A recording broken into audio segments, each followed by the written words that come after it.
Merkel Media. This was all circulating around the base that a giant had been killed, but no one was supposed to talk about it.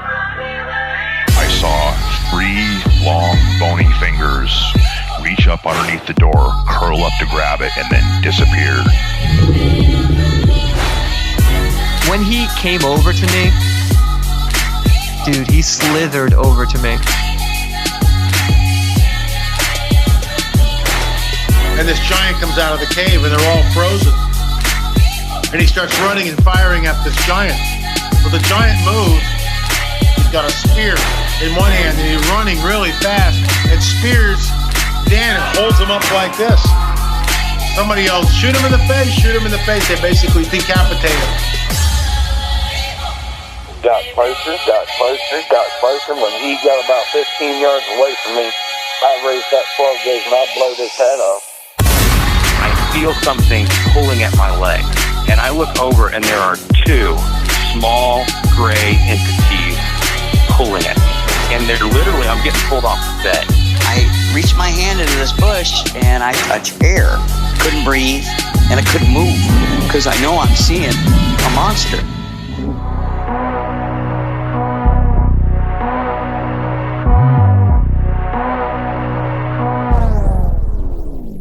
Yep.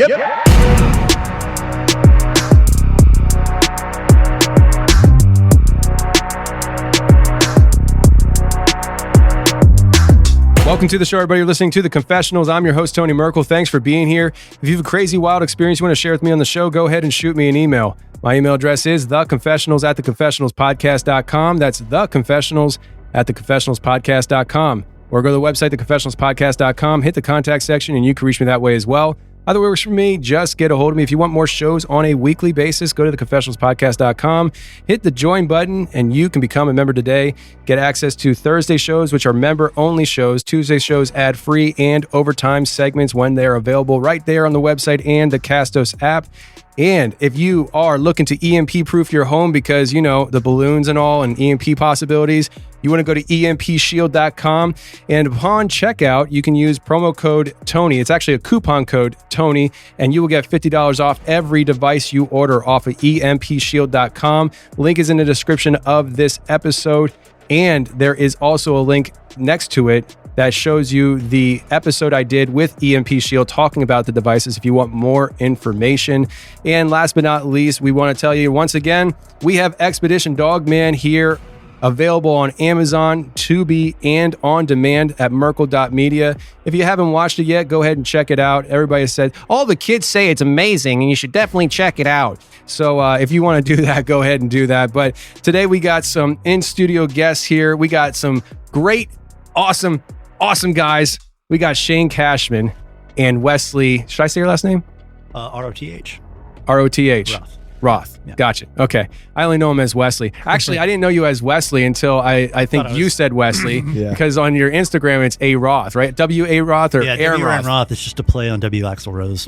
Whatever. I was like, I don't know what this guy's name is. W. I'm just going to call him W. But yeah. International man of mystery. Yeah. So you guys are here in the house today in studio. You guys reign from Cass Castle, right? Mm-hmm. Yeah. Tim Pool's crew. Yep.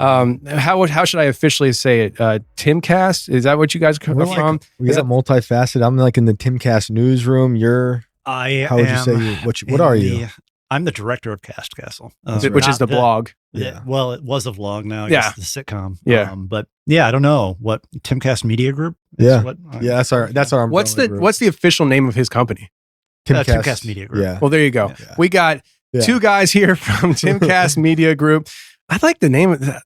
Merkel Media Group. We might need to change the name of the company. But anyway, so just so people understand, if you don't know who Tim Pool is, what would you guys say he is? Like a political, cultural commentary guy on YouTube. Yeah. But he's a massive following. Former on-the-ground reporter. What would you... He got his start, reporting on Occupy Wall Street, kind of 24/7 live streaming. Blip inventor. Oh, yeah. Check his Wikipedia page. It says he invented a blimp. But yeah, he went from that to I think he was in Egypt for the part of the revolution. I think it was. Yeah, he's in. Yeah. Saw some war zones, and now, he's got. He reports on the news every day from where we are in like the Harper's Ferry, DC area. And now he's got us. This ragtag group. Owns a mini conglomerate, media conglomerate. This band of misfits. Yeah, that is a really good way to describe it. Yeah, that's how it feels. We're just like all these like weirdos, weird malcontents. Yeah. A bunch of people who are used to being the voice of reason in the room, and we put all of them together. It's very kinetic and weird. Yeah, most of us are fairly anti-establishment. Yeah. But we disagree and agree on lots of things, so, but it's a cool place to work. We're just doing, I think we both have our dream job. Yeah. So, yeah. You like in ways that I never thought possible. I never thought I would say that in my life. Honestly. But we are right? We're doing crazy stuff. We're very different. Like you're writing a sitcom and I'm doing all the weird stuff I'm doing. And it's rad. Yeah. It's rad. And we get to talk to this guy. Yeah. Which is how, like, you're good. It was crazy how we met, like on Instagram. Yeah. You snuck into the DMs. I think, or you commented. I slid into those DMs. Yeah. No, I did. I slid into the DM. Yeah. And it was incredible. And, I was like, oh yeah, this beautiful man. We'll get to that in a second. So yeah, I what happened was actually, let me rewind and tell you before I forget. So when somebody follows me on Instagram, I see it, and the confessionals I don't see. I don't venture over there unless I'm posting something. But my personal, I hang out on a lot. Yeah. And when somebody follows me, I see it, and you see the profile picture, and sometimes you see the thirsties in there, and they're like, "Oh, block," because I don't need any of that drama in my life. And but you can tell by their profile picture, some people have really good profile pictures, and you're like, "Oh, they might be somebody." So let me just click on their profile to see if they have a following and should I know who they are, kind of thing. Right. And when I clicked on your profile, Wesley, it said he was following you, and it said something about Tim Cass. And I was like, oh, that's cool. Let me give him a follow and stuff. And then I forget what maybe slide into your DMs, but I think I started off with, hey, big boy, or something like that. Yeah. I didn't get such a nice message. What the hell? Well, it was just I like the long hair. But yeah, so with Shane, I was driving, and a lot of people, like I said, about the Expedition Dogman. I mean, it's been out for a while, but when I was driving from Philadelphia area to Kentucky to film that, I left early morning, and I was driving through the middle of Pennsylvania. It was probably about 4:00 in the morning, and I'm talking like nothing out there. If people aren't familiar with Pennsylvania, if they're from California, they might think, oh, Pennsylvania is a city like Philadelphia. Mm-hmm. Like there's Philadelphia, there's Pittsburgh, and there's a whole lot of nothing. Mm-hmm. And I'm driving through the dark part of Pennsylvania. Mm-hmm. And I'm listening to Tim Pool, and it was during October, and he was doing this like spooky month or something. Like he was trying to talk to people with spooky stories. I was like, pick me. But you should have chatted. Well, it wasn't live; it was on replay. All right, and that's not safe while you're driving. But that's right, kids. Yes, but you're on there, Shane, and you're talking about stuff, and I'm driving to Kentucky to hunt a dogman. And you start telling this story about, and we're going to get to this story. We're not going to get to it right now because we're introducing you guys, but you start telling a story about a woman who went to a school of mystery, and one of the classes or something, they were opening portals, and she talked about seeing an upright walking dog walk through the portal. And I was just like, I'm not kidding. I say this every time. I looked in my back seat. I saw 250 rounds of double aught buck, and I was like, I don't think I have enough. And I love that. The experience we had on that journey, no, we didn't catch a Bigfoot, but a dogman on film. But there is something very paranormal about these creatures, obviously, with what you said, right? But, and I have a lot of information I'm going to be dropping on the new podcast that we're developing that's going to back up what you said. Yeah. But there's something paranormal about these things where you say that I'm walking through the Daniel Boone Forest all day or all week, and we come to this turn in the road where we believe there's a watering hole that is probably about 100, 200 feet up a hill. And so me and Kyle, the star of the show, start walking up the hill to go see if it's there. We left the camera guy, Joel. Let's just call him by names. The camera guy is Ward. Joel and Christian down the path. And while we're going up the hill, they're yelling for us to come back in a frantic. I'm like, what the heck? I finally got them, And they said that when we started leaving, there was a tree in front of them, and it was a big, thick tree. I'm talking like probably like that big, Anybody listening right now, it's about that big. Yeah. And so, this might be on YouTube. This conversation might be on YouTube. Just letting you guys know. Go ahead, check it out. If it's not there, then I decided I didn't have enough time to produce it. But there's a big tree, and it started shaking back and forth. And they couldn't see what was shaking. There was only this one tree just swaying hard back and forth violently. And there's more to the story, but Joel saw it first, looked back at Christian, said, "Did you see that?" And just again, it happened again. Christian looks up, sees it again. They both saw it. And of course we come under scrutiny because it's like, well, why didn't you catch it on film? I don't know. Ward wasn't doing his job, I guess. I don't know. Ward was taking a breather. Ward was carrying a huge, heavy rig, literally off trails all week long for miles through the Daniel Boone National Forest for my stupid butt, not even paying him. Like, I'm like, hey, you want to go hunt Dogman? He's like, sure, I guess. This is guy, like Ward is a professional cameraman. He does it for a living. He used to work for Glenn Beck. And he's walking through the forest with me looking for a monster, So like, sorry, he had to take a water break, We all thought it was a breather time where me and Kyle were going to go see if the water hole was up. Anyways, long story short, Dogman, probably paranormal. So probably. I love that we were talking about it and it had that reaction to you. Like, I just love thinking about people telling a story and then you having like a physical reaction of like looking in the back seat and being like, and being on that journey already. It's so beautiful. That in its own right is odd, Seriously. Yeah. Like there's certain things that since I've been doing this that have happened where whether it's crazy weird or just almost coincidental, like that I would say is, if you don't believe in coincidences, then it's on the verge of it, right? But it's like, I think it's like, wow, man, that's kind of weird, almost like the stars aligned. There's something beautiful mapped out that we're kind of surfing on right now. Yeah. And that's an experience. I just think that it's just, it's crazy how it's all come together, but that's how I found out about you. And I shot you a DM at some point after that. And I was telling you earlier, I don't really, I shoot people DMs all the time, and I don't really chase it though. If they don't answer, they don't answer. And probably DMing is probably not the best way because it's not the best way for me. Yeah. I'm just too lazy to go to find their website and find an email. So I'm just like, whatever. No, it worked out. I immediately was like, oh, this guy's got a cool page. And I was like, I'm booking guests now. Cause I was doing the members only at that point, which is that was like a short run just because it turned into a whole other thing. And maybe at some point we'll do like a weekly thing, but I did probably 12 or 13 episodes that went along with that first book for the Inverted World. And I forget where you were in there, but that was such a fun episode talking to you. Like, I was like, I told you earlier how I had this like crazy panic attack that day. And I was thinking about, I had to pull over my car on the way because I'm driving from New York to West Virginia. I'm like, I'm going to meet Tony Merkel. I'm going to be totally normal, right?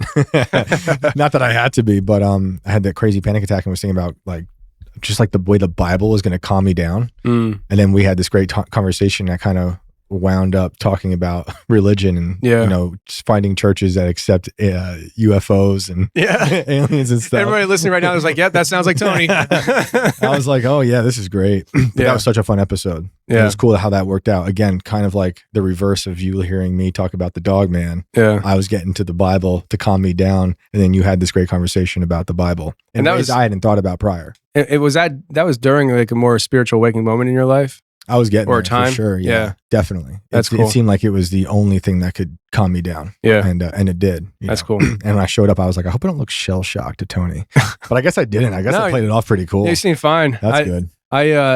So I show up at the castle and we do that recording, and I got to meet Brett, and he was a cool dude. And it was a cool vibe in there and stuff. And something was happening that night that I think it was like a meeting or something you had to get to and stuff. Because after we were done, no, we were recording. We were being too loud. I think knowing me, I was probably getting too loud. And they said that they were getting ready to record, go live for Tim's show. I was going right up against IRL. Yes, it was like the vent that wasn't fully soundproof, so we had to like. Brett was like, "Oh my!" I'm like, "Oh man, I'm sorry, dude." Yeah. So this is our round two. Yeah, finally. Tim's like, do you guys hear something about Nephilim right now? He's like banging on the roof with a broom. He's like, get that weirdo to shut up. He's never coming back. And I haven't been back since. Yeah. So, Was that up in the old studio? Yeah, we were in the old IRL studio Yeah. at that point. Yeah. The pop culture studio. Yeah, but you will be back when I have my other studio. Yeah. This is on like an old house. So I did that music video that Tim did for his song, and it takes place in that house, which is like, I want to say it's like 1920 maybe ish. Is that around there? So where you guys shot the music video is gonna be new studios?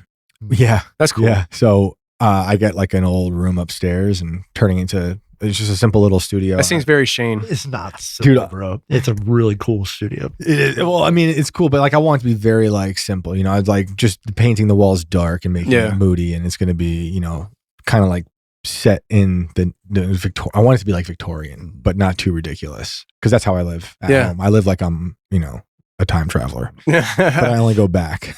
Yeah. I mean, you said you don't have TV, you don't have microwaves, no plastic. No plastic. Yeah.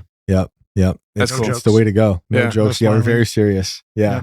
No singing, no birthdays. No, we're not that far. I do keep joking that we're going to be Amish at this rate. No Like I'm clocks. getting rid of the car. Like all the noise that we get through our phones and everything. I get too distracted. Yeah. And we got a lot going on. You know, we're all busy. My wife and I both work, the kids, and I want them to just enjoy their lives. And the TV just, to me, always felt like this like ghoulish centerpiece in a house that distracts everyone. You don't have conversations anymore. And that's just how it was growing up for me, because my parents paid more attention to the TV. So maybe I'm taking it out on my kids by making them not have TV, but they don't miss it. I mean, they get there sometimes an iPad here and there, but it's very rare. And I just want them to have like fun outside. Yeah. You know, go explore and grow up to do the things we do. I think there's a lot of parents right now that feel that sentiment. I mean, they're just like, man, I just got to find a way to get my kids unplugged, because it's too easy to get plugged in the matrix so early, you know, and then the system has you, and you don't know who is making an impression on your children most of the time. There's not a whole lot of safe places. That's why, you know, Merkle Media is something that I'm trying to build up, because right now we're focusing on the films, but eventually I want to do kids cartoons and things like that, because I want to have stuff that I can show my kids, you know, and feel safe about it. And I know there's a lot of other people doing the same thing. So I see like TV has just destroyed culture in many ways. You see a lot of parents in like cartoons these days, and they're just like mocked by the kids. It's just very bizarre. And I've noticed that there's a very common theme where the kids are mocking the parents. The dad is always just drooling on himself stupid. And I don't, as a dad, I don't really appreciate that. It's in commercials. I mean, it's everywhere. So yeah, I'm anti TV, but that's not to say I don't love film and shows, you know, and I just haven't watched any in a long time. I personally hate it. Yeah. Choice of career. I don't know. I have a YouTube TV for live sports. That's about it, you know? But anyway, so that's you guys. You guys are here from that camp, and today we're going to be talking about a lot of different things. So Shane, you started a podcast called Tales of the Inverted World, which is how you and I got connected. And you have done investigative work with that. And Wesley, you've done stuff with Atlantis. You're a world-renowned researcher with Atlantis, and he's just you found where it is. You've been there several times. You're rebuilding at the end of this. He's rebuilding the technology. It's really, I'm really like just happy to have him in my presence. But it totally sent you guys down the wrong road. I'm an expert in Atlantis. More to say. Now I'm more sold. Honestly, I do not want to see your phone. Jagged pill enthusiast. But so I guess what we'll do is we'll start off, because this is going to be an overtime show, because there's a lot of things that we can talk about. Obviously, we've been talking for almost 20 minutes now. We haven't gotten anything. So this is going to be an overtime show, but in this first hour, or however long it is, I want to talk about your latest journey with Tales of the Inverted World, and also both of you, any kind of paranormal experiences you have had. Your latest journey, I have it in my notes here, investigated the ghosts of the Civil War and search for the lost Confederate gold. Listen, the audience loves gold stories. They do. I've done a couple treasure hunting stories, and people love it. So did you find it? I can't tell you guys. I don't want the government to steal it from me. Now, listen, before we get to that, in the middle of this, while we're recording this, you're in a funky spot in your life right now.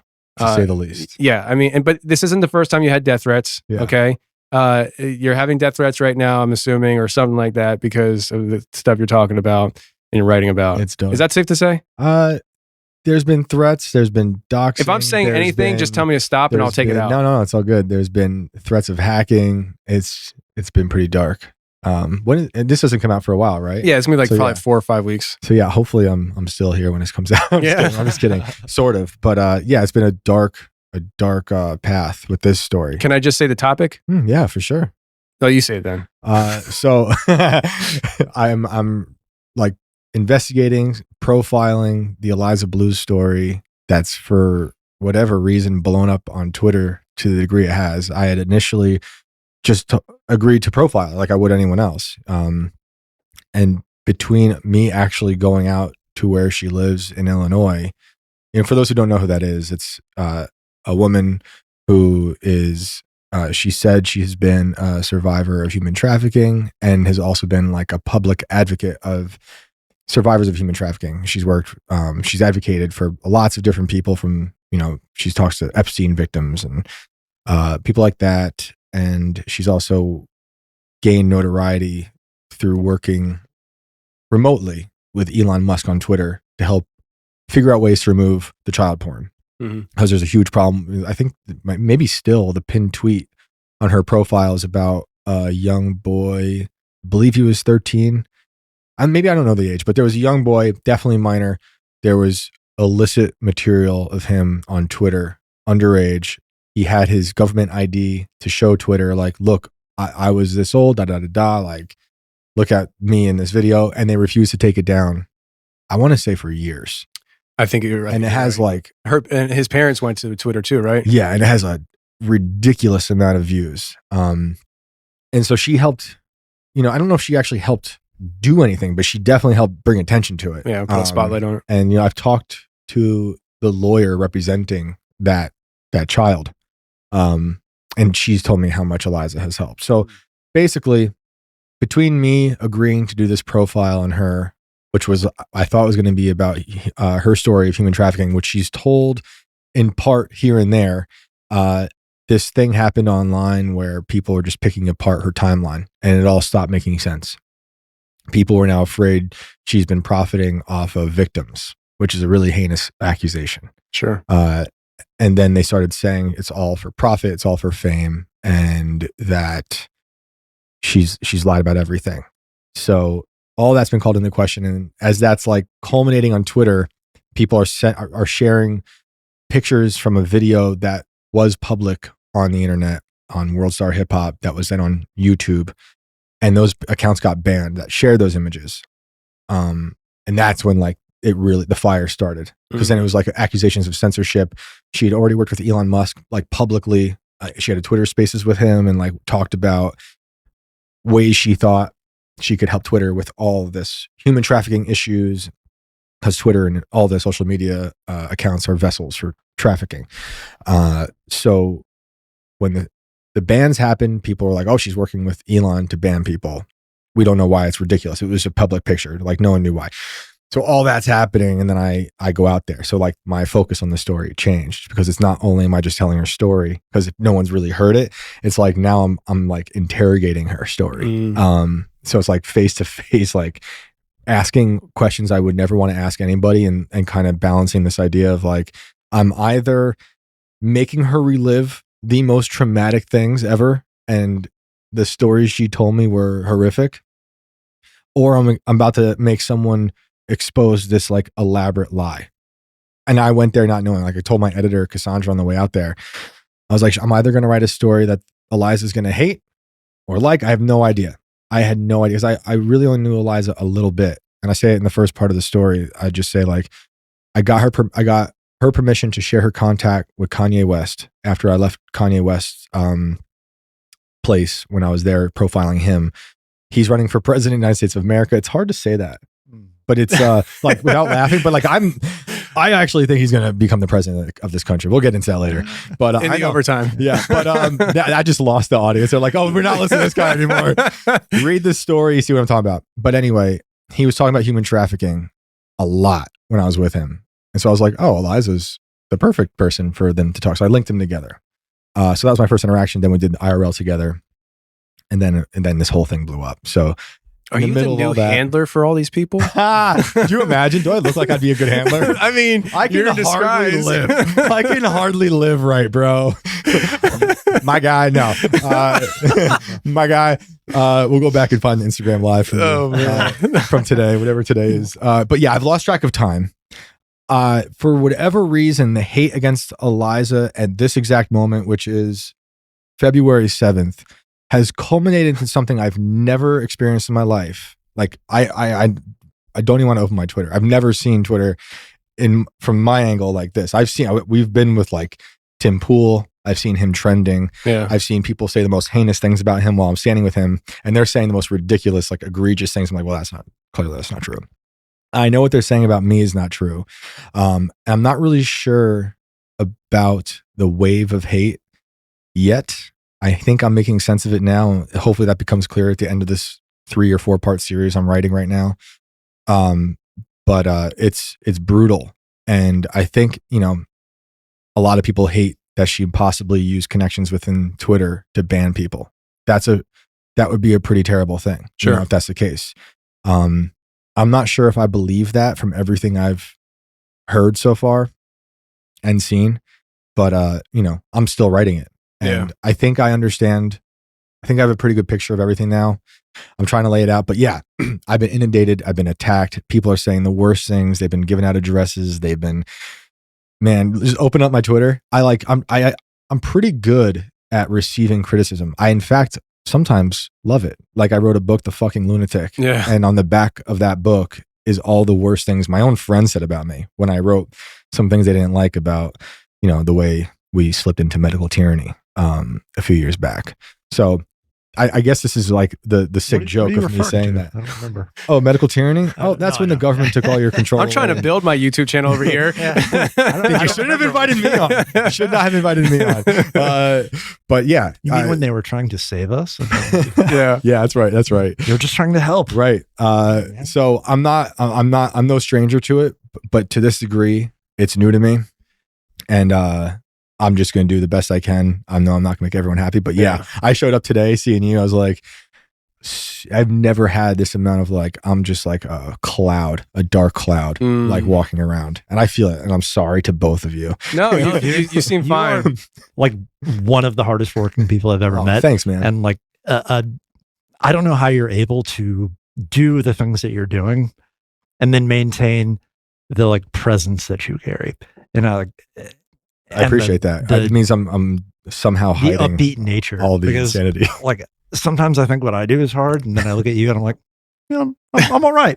I'm not gonna. Pretty good. Okay. I'm not gonna lie, man. I'll tell you guys straight up. I've cried multiple times this past week. Yeah. I've had to hear stories from survivors from all around the country. Stories I never wanted to hear. Never. This world is fucked up. And it's really bothered me. And my wife has had to be like, she's seen me just crumpled up. And that's not to say just because I heard those stories that I fully understand Eliza's story, but I really needed to understand how different survivors see this whole world of trafficking. Yeah. Whether they were strippers and became this, or whether they were prostitutes and then got stuck in this violent relationship and these invisible shackles. Because the funny thing is, it's not so funny. That's the title of a book, Invisible Shackles. Oh yeah, write it down. The funny thing is, when I did the show with Eliza on IRL, I was in talks directly with Andrew Tate to cover him. And I was going to go to Dubai. Just so everybody knows right now, if they haven't picked up, you have interviewed Kanye West face-to-face. You came out with a big, lengthy article. Yep. Carrie Lake. Yep. Eliza. And you were scheduled to do Andrew Tate. You're becoming... a go-to for these kind of exposés of these high profile people who have a lot of hate going their way, I guess. Yo, God, I have been surfing God's hand into the craziest cultural controversies for 2 months. You know what? Let's do this, because this is supposed to be the overtime conversation. We can take this. We're just gonna move it to the overtime. Yeah. Because the whole reason why I brought this on was that you're having death threats, but it's not the first time you had death threats, because when you were doing this gold search, you had death threats as well, from what I understand, right? Yeah. So let's bring it back to that. That was a good tangent though, right? It was fantastic. And guys, if you want more of that, head on over to overtime. But no, so I know that this trip to Georgia is like a while ago now, and so much of your life has transpired since then and shifted. Yeah. But let's go back to that trip. Like, what spawned it? What was the interest there, and what did you do? What was this process going into it? It's about a year ago exactly that I made my first trip down to Washington, Georgia. And I only ever heard about it because my dude, my homie Clint Brantley, who I did not know, emailed Tim Pool and said, I think you listened to the same show you heard about the Dogman. Oh, nice. And he was like, I think there's like hidden gold in my town and just ghost stuff. And Tim sent it to me. He was like, you into this? I'm like, yes. So I spent like 2 months on the phone with Clint, just like getting a rundown of his family history, who's been there since the revolution. Like there's, graves of the, men in his family who fought in the battle down there that was on Valentine's Day. It was like the bloodiest battle of the revolution that happened down there. And that's how a lot of those people in this town are. They've just been there forever, since before America was America, right? So I was definitely intrigued. I told Tim, definitely want to go down there. This would be my first real me leaving, for him to do a bigger story.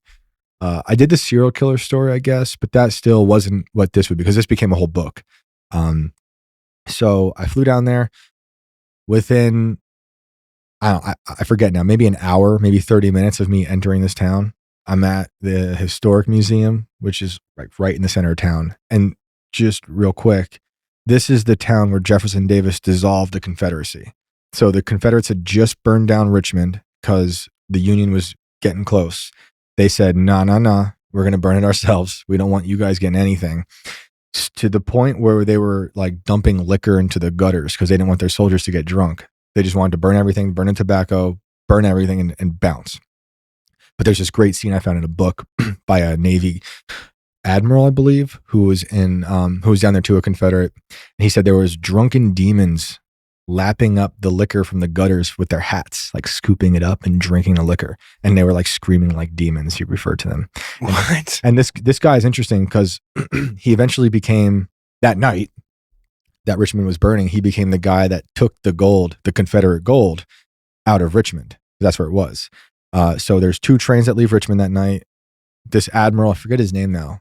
I want to say Henry something, but a rad dude. The boat he was on, the ship he was on at Richmond, he stole from the Union, and then he burnt that, and then he left Virginia with his train and like a ragtag group of like teenagers to hide the gold and the treasury of the Confederacy. On the other train is Jefferson Davis and his cabinet, and they all just go south and they wind down, and eventually it's a crazy. And I cover a lot of that in parts of them leaving. I just want to see how the gold moved because it's interesting thinking about all these men carrying gold, which is already shady, right? Yeah. I'm not. You're losing this war, and you got gold on you. You're a teenager. You're not getting rations anymore. You have horrible outfits. The Union is right behind you. Your capital just burnt down. Your president's on the run. I'm taking some gold is what I'm thinking. Yeah. If I'm one of those people. But eventually, so the records say, all these government records, because it's been documented to a degree, winds up in the town of Washington, Georgia, which is where my friend Clint Brantley lives. And so I go down there, and like I was going to say, 30 minutes into me being there, or an hour, I'm at the Historic Museum, this beautiful house right in the middle of town. I'm meeting Clint for the first time. Weird meeting someone for the first time. It's just like, oh, okay. And he's like a real like Georgia boy, and he's like 8 feet tall. Yeah. And he's cool. I'm talking to the historian there, and then this lady just comes like running out of the building, screaming because she'd just seen ghosts, and they're too loud, and she can't take it. So Are you serious? I'm like, I think I might have met her for 2 seconds, and she went in. Then she comes screaming out. So she's about our age. She comes outside. She starts chain smoking because she's like messed up, and I'm like, this is weird. Speaking of coincidences, the day before or 2 days before, I was getting my haircut in New York. I was still living up there from a friend. And she told me that she has a friend who comes into her salon. Or no, this is the first time this lady came into her salon. She said, there's something here that is like something your mom owned. She's like, what? She goes, there's something here like your mom used to own. And my friend Karen, it dawned on her that like a day or two prior, she bought this paper towel rack because it had the heart shape that her mom's keychain used to have years ago. Her mom's been dead for years. And she was like, oh, and she said it was in the closet, like specifically is in the closet. So she's some type of medium, you know, and the ghosts are always talking to her. And that was 2 days or a day before I went down to Georgia. And then I end up, this lady who ran out of the house screaming because of ghosts turns out to have like the exact same type of ability that this lady, my friend knows, claimed to have. So I'm like, that's interesting. And her and I start off cordial. It turns into something crazier, as in her boyfriend is supremely abusive and insane. He's one of the guys who threatened me in the end because we were trying, I forget what it was. I was trying to talk to her about like witchcraft. Always comes back to witchcraft. It turned out she was also looking for the gold, and she was also trying to do a TV show. And she told me that she uses like some type of witchcraft and talking to ghosts to find the gold. That's not uncommon, you know? No, she's found a piece. A part of me feels like she planted it, though. I will be honest, because she's kind of shifty like that. And she, you know, I think deep down she's a good person. I personally think she was possessed by some type of demon down there. And there's a lady who was the second lady ever hanged in Georgia from this town for killing her husband. The town had a hard time hanging her. They didn't know what to do with a woman, you know, to hang after such a heinous crime of shooting her husband's face off and then burying him alive and watching him, you know, waiting for him to die below the dirt. But I believe she was possessed by that person. So that was one of the crazy experiences. But like that'll happen within one day. And then on like day 2 or 3 at night, I'm seeing UFOs that I cannot explain above this town. Like they're going up and down, left and right, like the sign of the cross. Really? And I'm just staring at them. And everyone down there, like these old Georgia guys who they're just like the old, like, you know, they've got Confederate flags hanging on the back porch. And they're like, oh yeah, that's been there my whole life. I'm like, what? What do you think? What do you think that is? They're like, oh, my grandma thought she saw that too. And like, I talked to people who literally were like, these UFOs have landed in our backyards. So the story just. What were the stories? Dude, we had someone, I can't say who, I didn't name him in the book, break into a house to look for a Polaroid of a UFO. We didn't find it. The house is a hoarder's like paradise, and the guy had been dead for years. Wow. And he tried multiple times. Yeah, I was going to say, well, he had some help from the authorities. Really? I'll just say it. They're not going to listen. Maybe they will. They will. This guy won't. Okay. This guy won't. This guy is like a severe alcoholic. maybe I don't think our audiences are alcoholics, right? No, I don't think so. No, this guy's got just a pretty horrible life. But he helped out. And he was very nice to me. So I'm down there for all of that. I'm seeing UFOs. I'm looking for gold. The town kind of operates in this economy for everyone looking for gold. Everyone down there. People, if you're a tourist, chances are you're there to find the Confederate gold. They're digging up. They got metal detectors, and they're also very unhappy if you're an outsider looking for gold. And when they hear my accent, oh yeah, done. What you doing down here, boy? Yankee. Yeah, Yankee. You know, if I didn't have Clint walking around with me, it would have been a no-go. Yeah. He was like I called him my Virgil from Paradise Lost. Was it Paradise Lost? In Dante's Inferno. Because he kind of led me through the hell of you know, this doom place. It was, you know, it's a grim place where the industry is all pretty much gone. A lot of fentanyl. You know, the younger generation's not doing so hot. So yeah, that's what I was doing down there. It was a lot of crazy stuff. I was also there like a month or two before the Guidestones were blowing up. The Guidestones are right outside of this town. So I got to see them. It was pretty wild. That might be the beginning of me being like close to not only controversy, but it's in the book. You know, I ended up trying to look into the Guidestones towards the end of that book and what happened. Because they blew up? Yeah, it was super shady. So well, I know that, but yeah. What was the timeline? You were there and then you left, or? I was there for parts of January, October, then January, I think February, and then March. and then the Guidestones blew up in like June, maybe, or Gotcha. yeah. The Guidestones blew up right after they turned CERN back on. Mm-hmm. Yeah, right when Shinzo Abe was assassinated. You got ideas and thoughts about that? Which part, CERN? Well, the Guidestones being blown up right at that same time. I heard a lot of theories down there. I mean, I don't know, man. I go back and forth. When I was at the Guidestones, I just happened to be there when like the guy was cleaning them because there's constant graffiti and like satanic rituals, and he was telling me about all the times people come there try to sacrifice animals or throw chicken bones. Did he say why? He doesn't know why, and he doesn't care. He hated the Guidestones. I know it's on a hill, right? Sort of, yeah. It's like a slight hill in a vast field. I just wonder if there's a reason if there's a reason why R.C. Christian put the Georgia Guidestones at that location, if there's a cultic reason to it as well. Are you thinking like ley lines type stuff, or I'm not sure. I'm pretty dumb, and I just talk to people that are interesting. That's not true. That's not true. No, but we maybe in the future on this show, I can do an episode where we talk about who R.C. Christian was, because there's a guy who pretty much cracked that code, and he has the receipts to back it up. Interesting. And so it's not a mystery anymore. It's just people don't want to hear it. I'll give you my theory before I hear all about that in the episode. Is I think there's some kind of hoax. I really believe that there are a lot of big things in our history that are just hoaxes to create chaos between all of us. If you look at the Guidestones, all of those things are in conflict with each other. It's like globalism, but it's kind of like pseudo-Christianity. It's, a lot of things some of the things I kind of agree with. I agree with not being a cancer on this earth, I don't want to. I agree. That's a biblical thing too. I like that idea. Like we talk about hating cities. I'm from a farm in the middle of nowhere. I feel most comfortable in the land, right? So when I read that, I'm like, all right. But then there's other things that are borderline, global, human population control. Yeah. And you're like, this is the funny thing. And it's in the book. After they blew up, I found the guy who collected all the debris from the Guidestones. Okay. You found that guy? I found him. Okay. I was in his museum prior, not knowing it was a museum he runs. Guy who collected the bombed pieces has a museum. Did he collect it for the museum, I'm assuming? He didn't say it was for that, but I'm like, what else would it be? Well, wait till I tell you this. Oh, I forgot the title of the book, but it's in my book. I forget what the heck it is, but it'll be funny because it kind of ties into IRL and something we kind of briefly talked about earlier.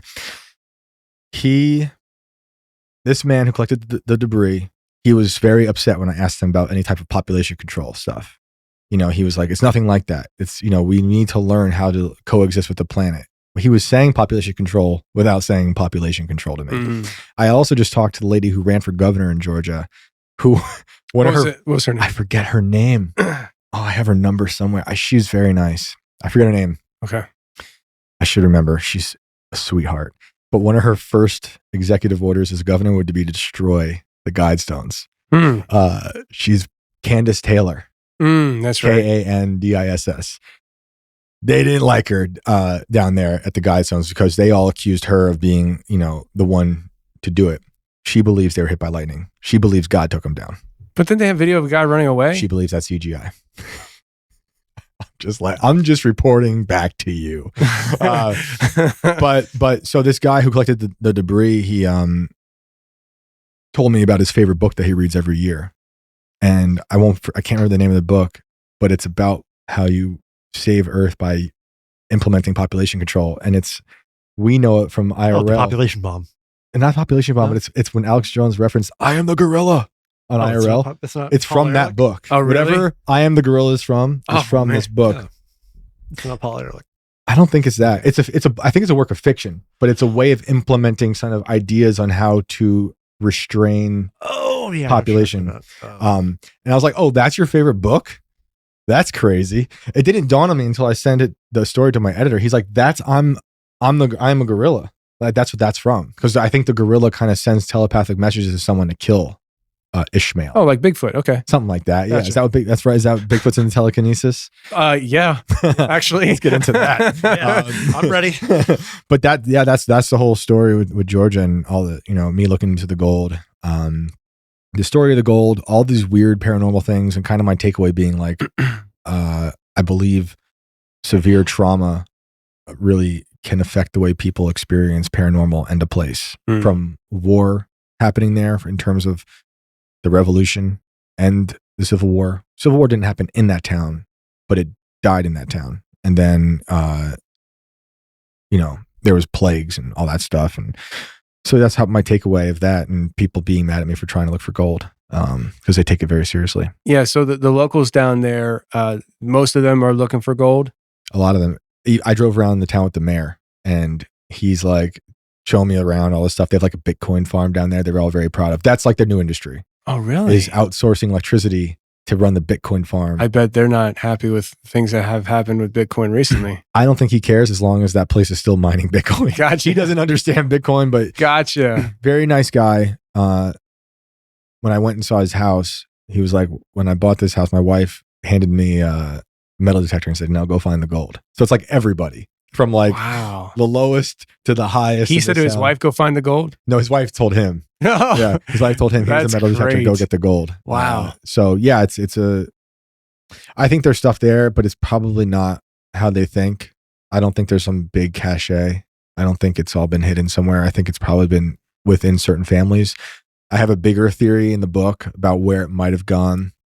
I mean, I think perhaps there was some guilty consciences down there, and they found ways to like allocate the gold in their old age, which I get into. And but it's hard to prove anything. A lot of that stuff is like, my problem is with all of this stuff, from the Eliza story to the Civil War, is it's like, how do you trust anything anymore with news, even if it's documented? Our government falsifies a lot of things, or tells us things are true that we know are verifiably false. So why would I think that a losing government like the Confederacy would keep proper documentation at the end of the war after the Capitol just burnt down? So it's like almost like everything's quicksand. Do you believe that there is gold out there to be found? In general? The large caches of gold. Well, those guys in Pennsylvania. Okay. I was going to bring them up. I didn't know if you knew their story. I was trying to trap you into something, you saying no. I'm like, actually. Nah, those guys, I tried talking to them. They're good. I had them on the show. Oh, they didn't like me. No, maybe it wasn't they didn't like me. I was just sad. They said no because they were doing a television show. They were like, we're doing TV. I'm like, it's funny because in that book, I talk about how much I hate TV for certain reasons. It keeps kind of popping up here and there. And then at the very end, I'm reaching out to these guys and they're like, no, it's our TV. I'm like, TV? I hate you. That's when I removed it from my house. Threw it out the window. Daddy, but Blippi. No, but for sure. For sure there is. And the government wants all of it. They want all of our money and they want all the gold. You know what happened with their situation, right? They sued and they won. Discovery, right? They won. Did they get it back? I don't think they're that far yet. Since I recorded with them, they actually won in court. And I was talking to Kem about having him and his dad back on the show and over Thanksgiving last year, but they just couldn't work out the schedule. Yeah. Because Kem is now, I don't know if I could say what he does for a living now, but he's not home a lot. And so, but yeah, I mean, they found, I think it was 9 tons of gold. That was shady. And it was about $400 million, I think it was. And it was all gone. And then they were like, all right, we're going to go in here real quick. They went in, I think it was a Saturday morning. The FBI arrived early, I forget the details, but like they excavated. And then when Kem and his dad showed up, they're like, what is going on? Like, you guys are supposed to wait for us. And they're like, come with us. And they went up to the big fresh dug hole and told Kem's dad to get down the hole. He gets down the hole and the FBI agent's like, is there any gold in there? And he's like, no. And he's like, wrap it up, boys. No gold here. And people locally were saying they were working up there all night long. Did they have theories as to why the government wanted the gold? Like, was it like it belonged to them at one point, or did they just want? So here, I don't. Well, Kem and his dad are not conspiracy theorists. Kem.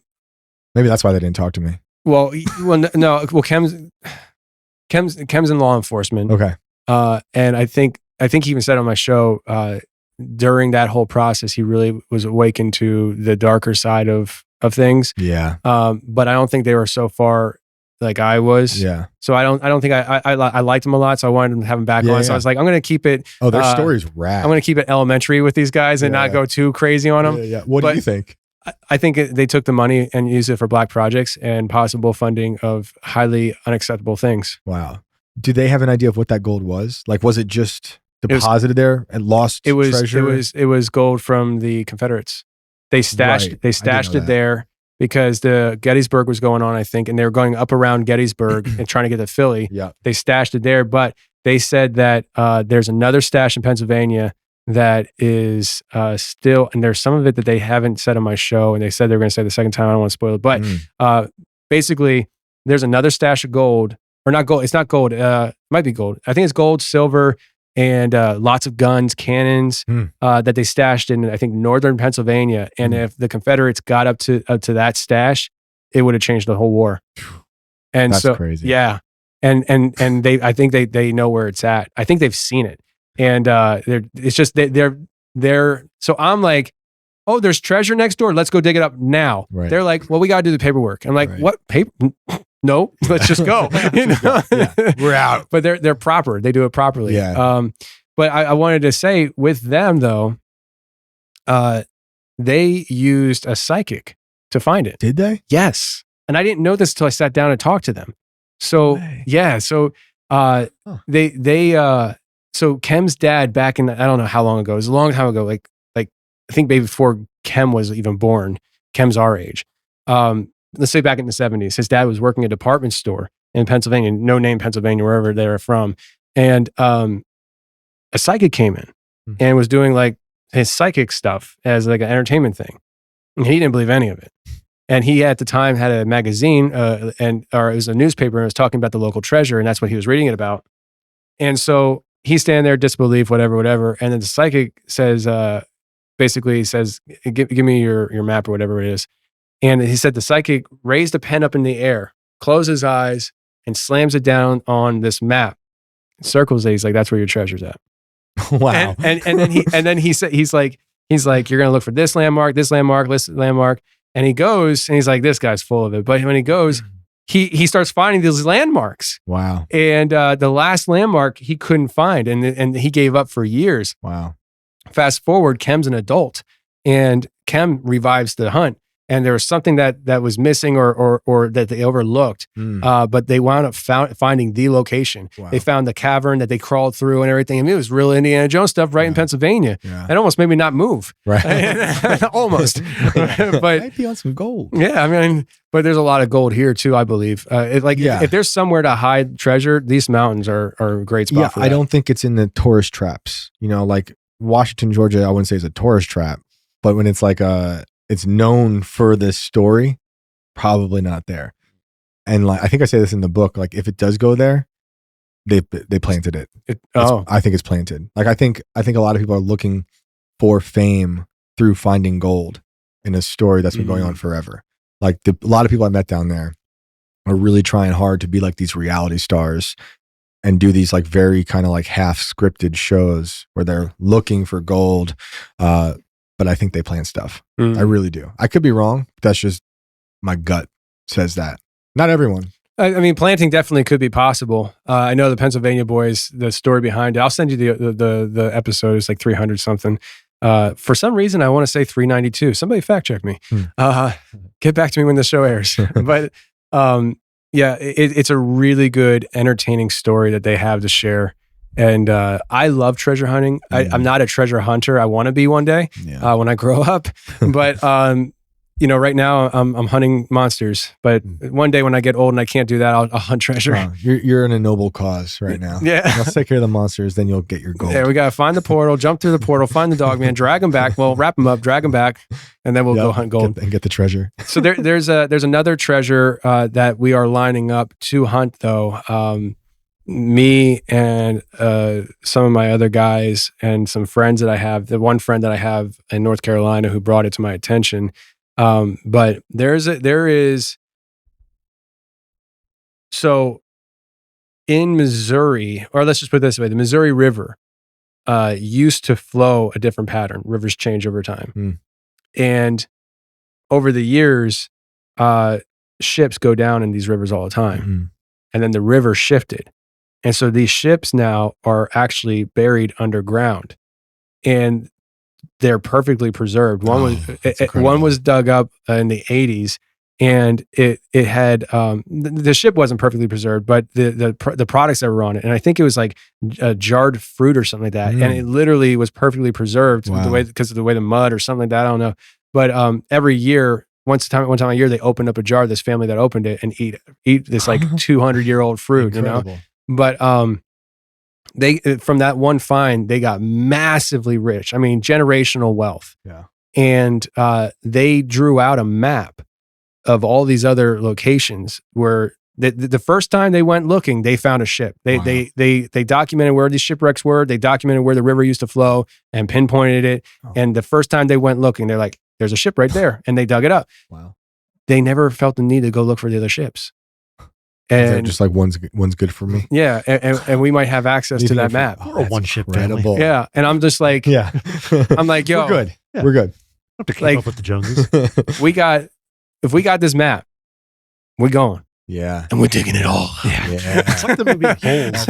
Yeah, what's that? I remember that movie. The movie Holes with Shia LaBeouf, where they find the preserved fruit in the boat. It's a whole thing. Oh, weird. But that was before he was scarred publicly. Isn't there a similar story about Oak Island as well? Like finding something like that, ships and looking for gold. So Christian, the editor for Expedition Dogman, was on that TV show. He's a treasure hunter. Okay, yeah, and he actually, in my mind, cracked an old ancient treasure story legend in Texas.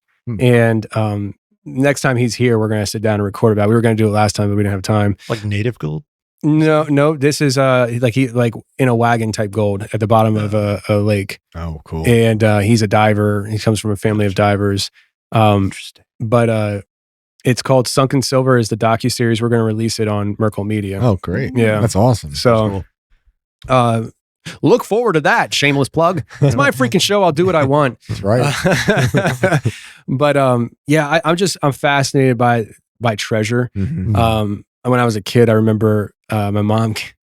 I hate even saying this because I view things that are really old as treasure. Okay, so like it doesn't have to be gold, right? And my mom, when she was a kid, she grew up not far from where I grew up in Kutztown, Pennsylvania. Actually, we were on the outside of Kutztown, Pennsylvania, in a big trailer park, Highland Estates Trailer Park. Anybody listening from Highland Estates? Shoot me an email. Shout out to Highland Estates Trailer Park. That'd be awesome if you hear something. I know, right? Is there? I still remember my old address, 78 Daniel Road East. I'm going to say right now that person's listening to this show. That would be amazing. That would be amazing. I know the trailer's not there anymore because when we went on the trailer, they're like, that's duct tape mostly. We are burning that. But anyways, so my mom grew up in that area, and when she was a kid, on her father's property, they would find like arrowheads all over the place. Great treasure. Yeah, and so she had a box of this stuff, and I remember her giving me a few of them, and I went out in our front yard of the trailer, and there's a tree there, and I don't know if you ever saw this, but it was real popular when I was growing up, and people would take big tractor tires, fill it with dirt, and have a tree grow out of it. And so, so that was in my front yard. It was a big tractor tire with dirt filled in and a tree growing out. Oh, I dug a hole and I put the arrowheads in there with my false gold. As you do. And I buried it and I left it there. I left it there. We gotta go find it. Right? Last time I was in Pennsylvania in November for my sister's wedding, I wanted to go into the old trailer park and show my son where I grew up, but there wasn't enough time. So maybe on another trip. Yeah. But I'm pretty sure that tree's not there anymore last I checked. But here's the thing that's frustrating is that I see people who, walk around, they find arrowheads all over the place. They find, Civil War bullets and all that stuff in this area. I've never even found a 4-leaf clover. I can't find anything. And I'm going to be a treasure hunter one day. Mark my words.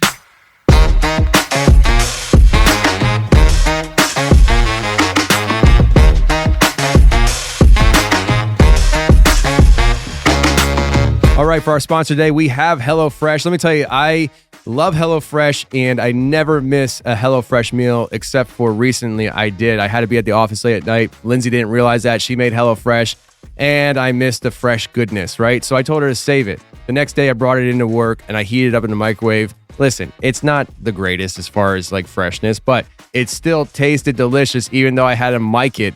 And that's totally unhealthy. I know there's people out there. I just learned this actually, that there's people out there that do not microwave things because of how bad it is for your body. I'm not gonna be one of those people because I am too fast on the go. I got to keep it moving.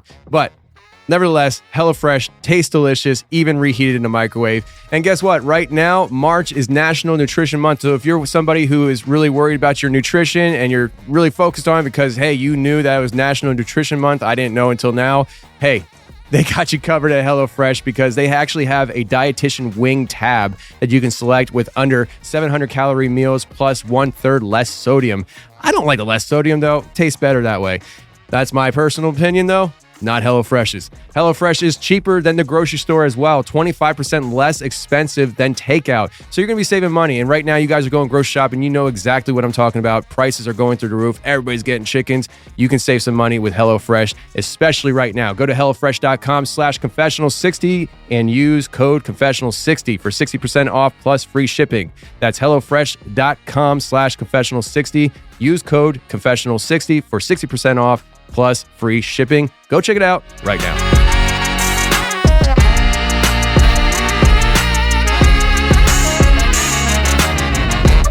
I grew up on this farm in New York that's owned by West Point, like the United States Military Academy. We were the only civilians that lived in that area. Well, in West Point, but my parents were our coaches for the equestrian team. So for like horse riding and stuff. So it was like this old estate that West Point bought. And my parents just lived there. And, I grew up with no neighbors in the middle of nowhere. It was great. I was a little ashamed of it as a kid because there's just like no one else is living this kind of life. I'm in the middle of nowhere in this old house with a bunch of horses and woods. And like, I have like no friends. Right? But I would find stuff all the time. Old Civil War bullets, Revolutionary War bullets. In New York? Oh, yeah. Yeah. Because West Point was, George Washington created it to be the outpost to get the British. They pulled the giant chain across the bottleneck of the Hudson right there to stop the ships that actually never came. And that's, Benedict Arnold and everything happened there. So it was a cool place to grow up, and we would find treasure quite often, and Indian stuff for sure. It was a great and strange place. Man, I never found stuff like that in Indiana, but I agree with you about old stuff was treasure. And this, like, my whole jumping off point for how I became interested in anything like this was Roanoke Island. And I talked my parents into taking me to every colony for vacation. How old were you? 11, 10, awesome. Maybe. How'd you get into it at that age? I just remember, I've always had a problem with like school, right? But I just remember this, you're sitting there facing your hand and you're tuning out and they're like, in this colony, and then everybody disappeared. Go on. Have my attention. And I guess delusions of grandeur. Like my parents took me there and I was like, I'm going to solve this. I'm going to be the one. That's awesome. Yeah. I was like, man, I was like walking around like there. If you've never been, they do like this play on the island. And like, that's where Andy Griffith got his start. Actually, was playing Sir Walter Raleigh in the play. And, the best references to stuff like I know I'm like a talking about John Ritter this morning at like at the airport. But anyway, but no, I like there, like you have to walk down into this giant amphitheater to do it or to watch it. And I remember like clear as day going down the stairs. It had like a wooden fence with lights lighting up the trees so that you could see. And I was looking through and I was like, I'm going to find clues. I was like checking every tree to see if it said Croatoan. Like, this sounds very similar to how I did the last book on it. Yeah, like I was like, I'm going to solve this and we're leaving. I was like, but I didn't solve it yet, Mom. Oh, Mom.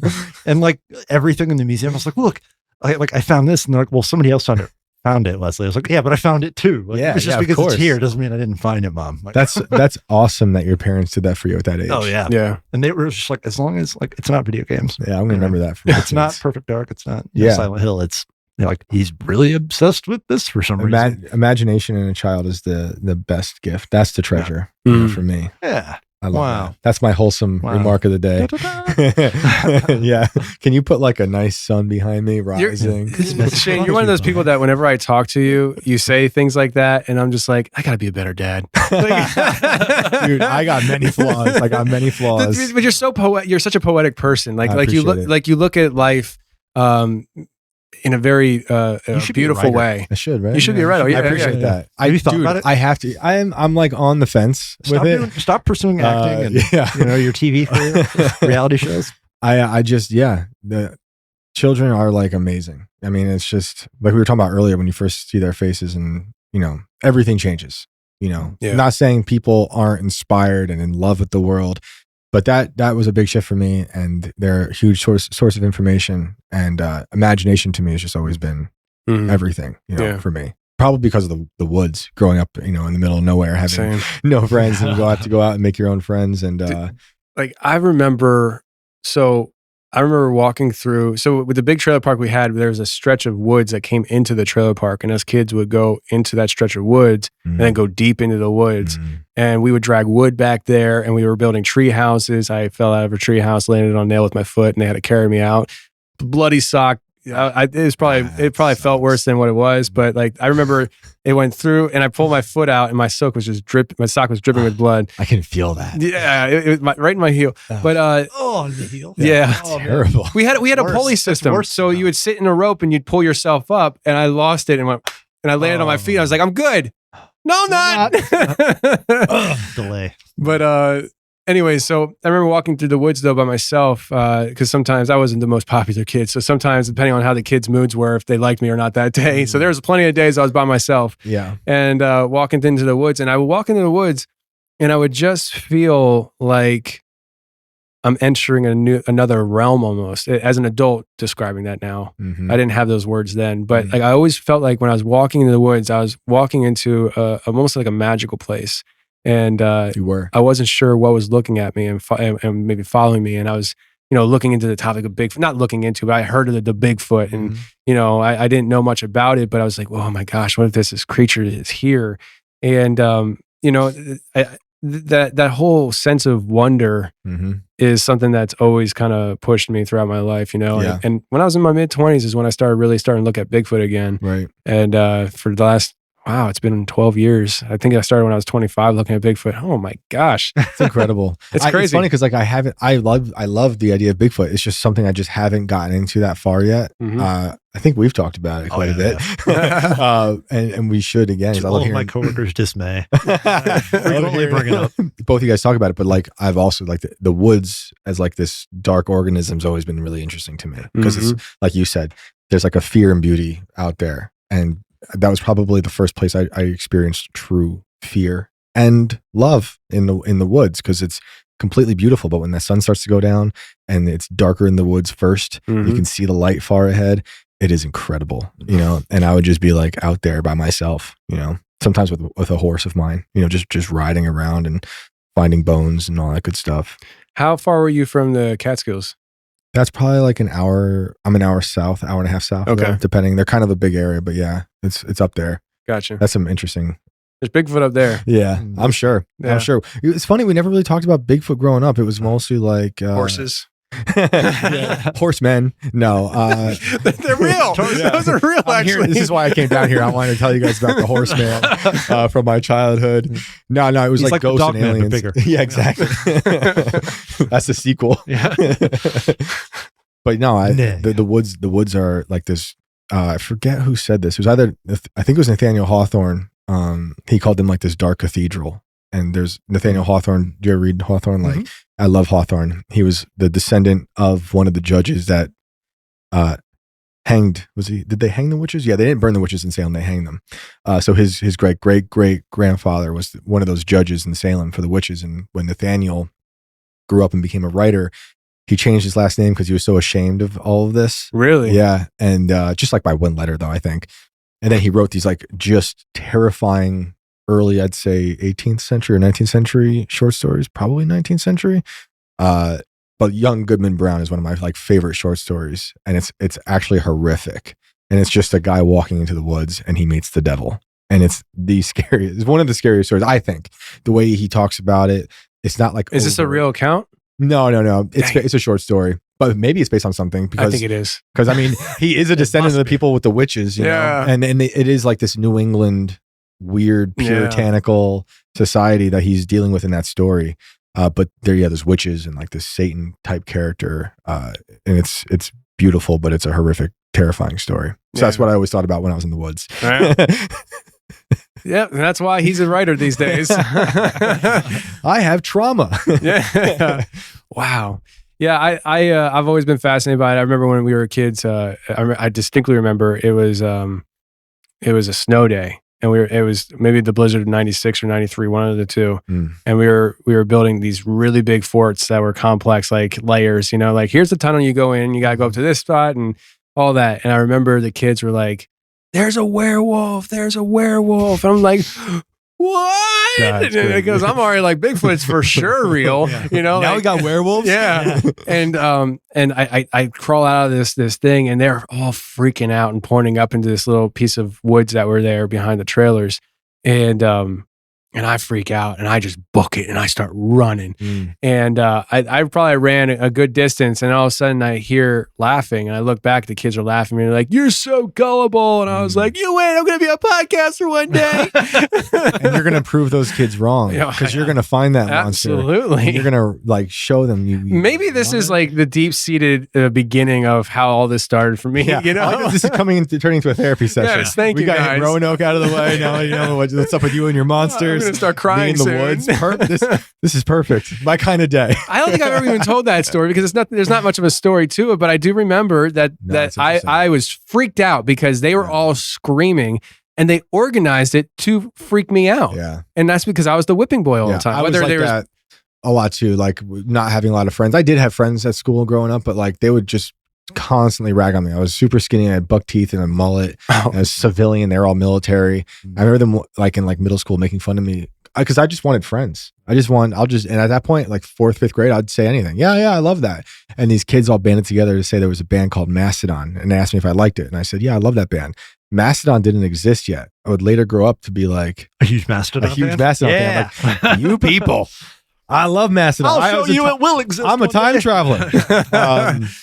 But yeah, no, kids are cruel. Yeah, but in a way, like I'd prefer it. I think there's something, unfortunately, to experiencing some type of not I don't want to say violence, but bullying. Yeah. Like, look what it does to you. Can I give a little bit of credit though for coming up with a really cool fake band name?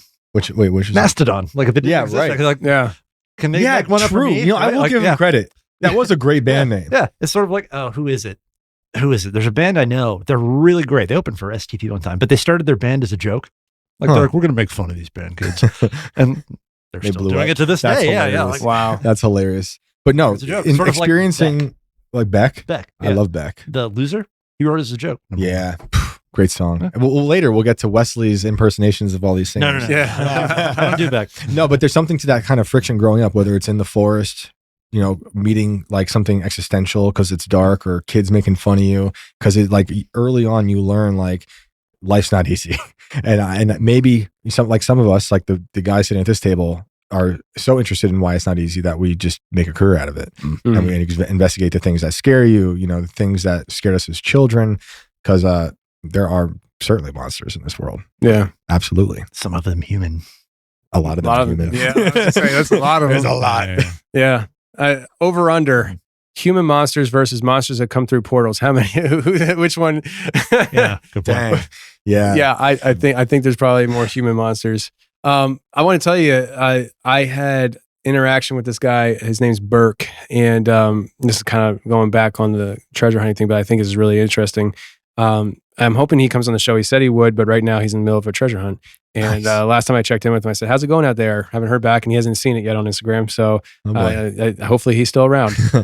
But Burke, if you're listening, man, we are rooting for you, brother. I know. So here's the thing, though. Like, there's nothing even to root for in the sense that they found treasure, which is absolutely amazing.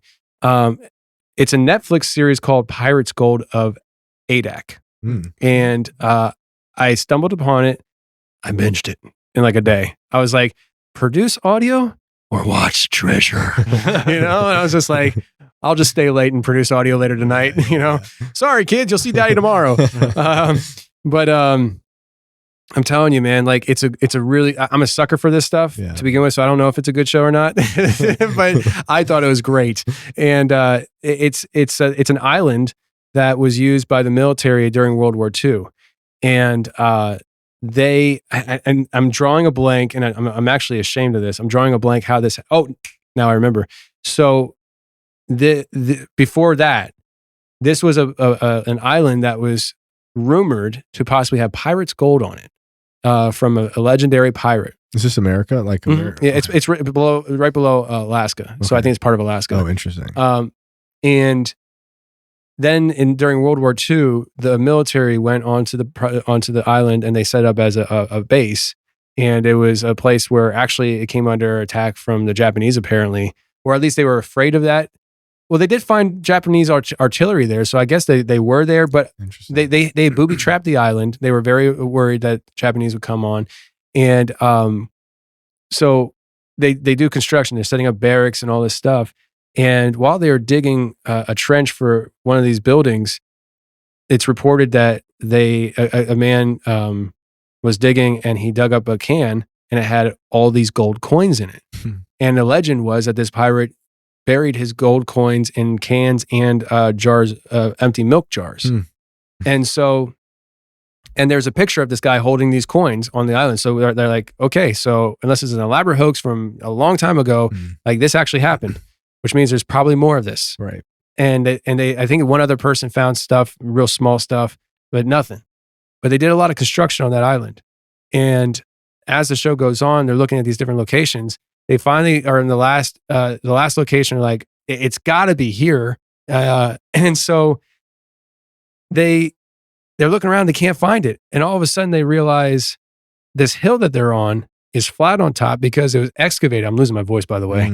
It was excavated, and they're like, "Well, where'd the dirt go?" So they go through all the records, and they find out that they dumped the dirt on the other side of the island in this area. So they go over there. They're looking around and stuff. And night falls, and the winter's coming in, so they're trying to hurry up and stuff. And they're like, we didn't find it today. There's a storm coming in. Tomorrow morning, we might be able to get out here again. If not, search is over for the season, kind of thing. So they go back at night to sleep and see what happens with this storm coming in. And Burke and his buddy, I think his name's Jay, they grew up together, I think on the island back in the day when residents were there. They're like, dude, you want to pull an all-nighter? And he's like, that's what you do. Heck yeah, bro. Yeah. So they got lights out and stuff, and they're looking all over the area, and they found a big rock, and they're getting a strong hit for gold. And they hook up chains to the rock. They pull the rock back. They find a gold coin underneath the rock. Incredible. And they're like this. I mean, I'm jumping. I'm like, yeah. The ladies next door in the hair salon, like, what is going on over there? I'm like, I just let it go. It's okay.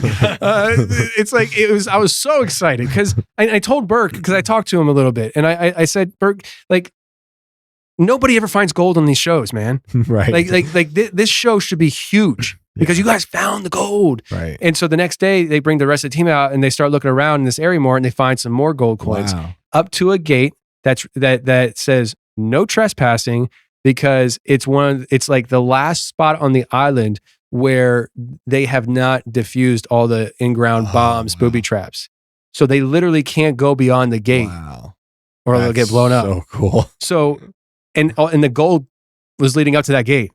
So in the second season, which I'm thinking they're filming now, I don't know what they're doing, the field. but they got to like defuse those bombs first, I guess, and then search for the gold. But man, is this the same? Like, I watched something, this was a while back, where it was two people working in the construction who decided we're doing this now instead. Like, I think so. Okay. And there were two brothers? No, they were friends. Okay. That were developing and then decided we're looking for this. No, that's Oak Island. That's Oak Island. Yeah. I love that kind of stuff. That's what stories goes to show you, like, what? Very similar stories. Very similar. With the construction and don't stop. If you feel like you need to go out and do that all-nighter, do the all-nighter. Yeah. Got to put in that work. Don't just be like, maybe. I've learned, like, procrastinating. No. It'll kill you. Yeah. It will kill you. How many times have you procrastinated in life on something where you're just like, I'll get it tomorrow, and all of a sudden something happens and the opportunity's gone? Dude, I wrote 2 books in a year, and I still procrastinate every day. Like, it's never enough. It's called It's sleeping. never enough. I don't. Yeah, I should- Like, you're I allowed should to sleep. do that. I don't know if I haven't slept in 2 weeks right now, and I feel it. Like I feel like a ghoul. My face is falling off. I'm like, oh my goodness. But it's like, I'll know I'll get some rest eventually. Yeah. But I need to work now, because if I don't work now, it'll be gone. Yeah. Not the job, but like just the story. Yeah. And so I got to get the story while it's alive. Like they got the gold. They do. Absolutely. I love that. Deadlines are a beautiful thing. Mm-hmm. If you have a deadline, even if it's a self-imposed one, it could work in your favor. Self-imposed deadlines are the best deadlines, because if nothing else, it does teach you discipline. If you can say, I have a self-imposed deadline, and you stuck to it, it just another check in the discipline category. Yeah. And before you know it, it's just second nature. That was for me. I mean, like, honestly, I'm a freaking cyborg now. Like, I really am. I don't know how else to describe myself. Like, I'm just a robot at this point. Like, I have a real groove. I just go. I don't. It's like the idea of putting something off till tomorrow isn't. It's not. It doesn't even fit. It doesn't cross my mind. Yeah. I wasn't always like that, though. Yeah, same. Unless Same. there's a Pirate Gold documentary. Yeah. Well, no, I just put it off. Technically work. Listen, it technically definitely worked. Because this is going to be a future guest. For okay, sure. so back off. Uh-oh, we pinched a nerve. Wow. No, but I did work later that night, sucker. but no, I don't even know where I was going. No, before you slandered me. Deadlines are good.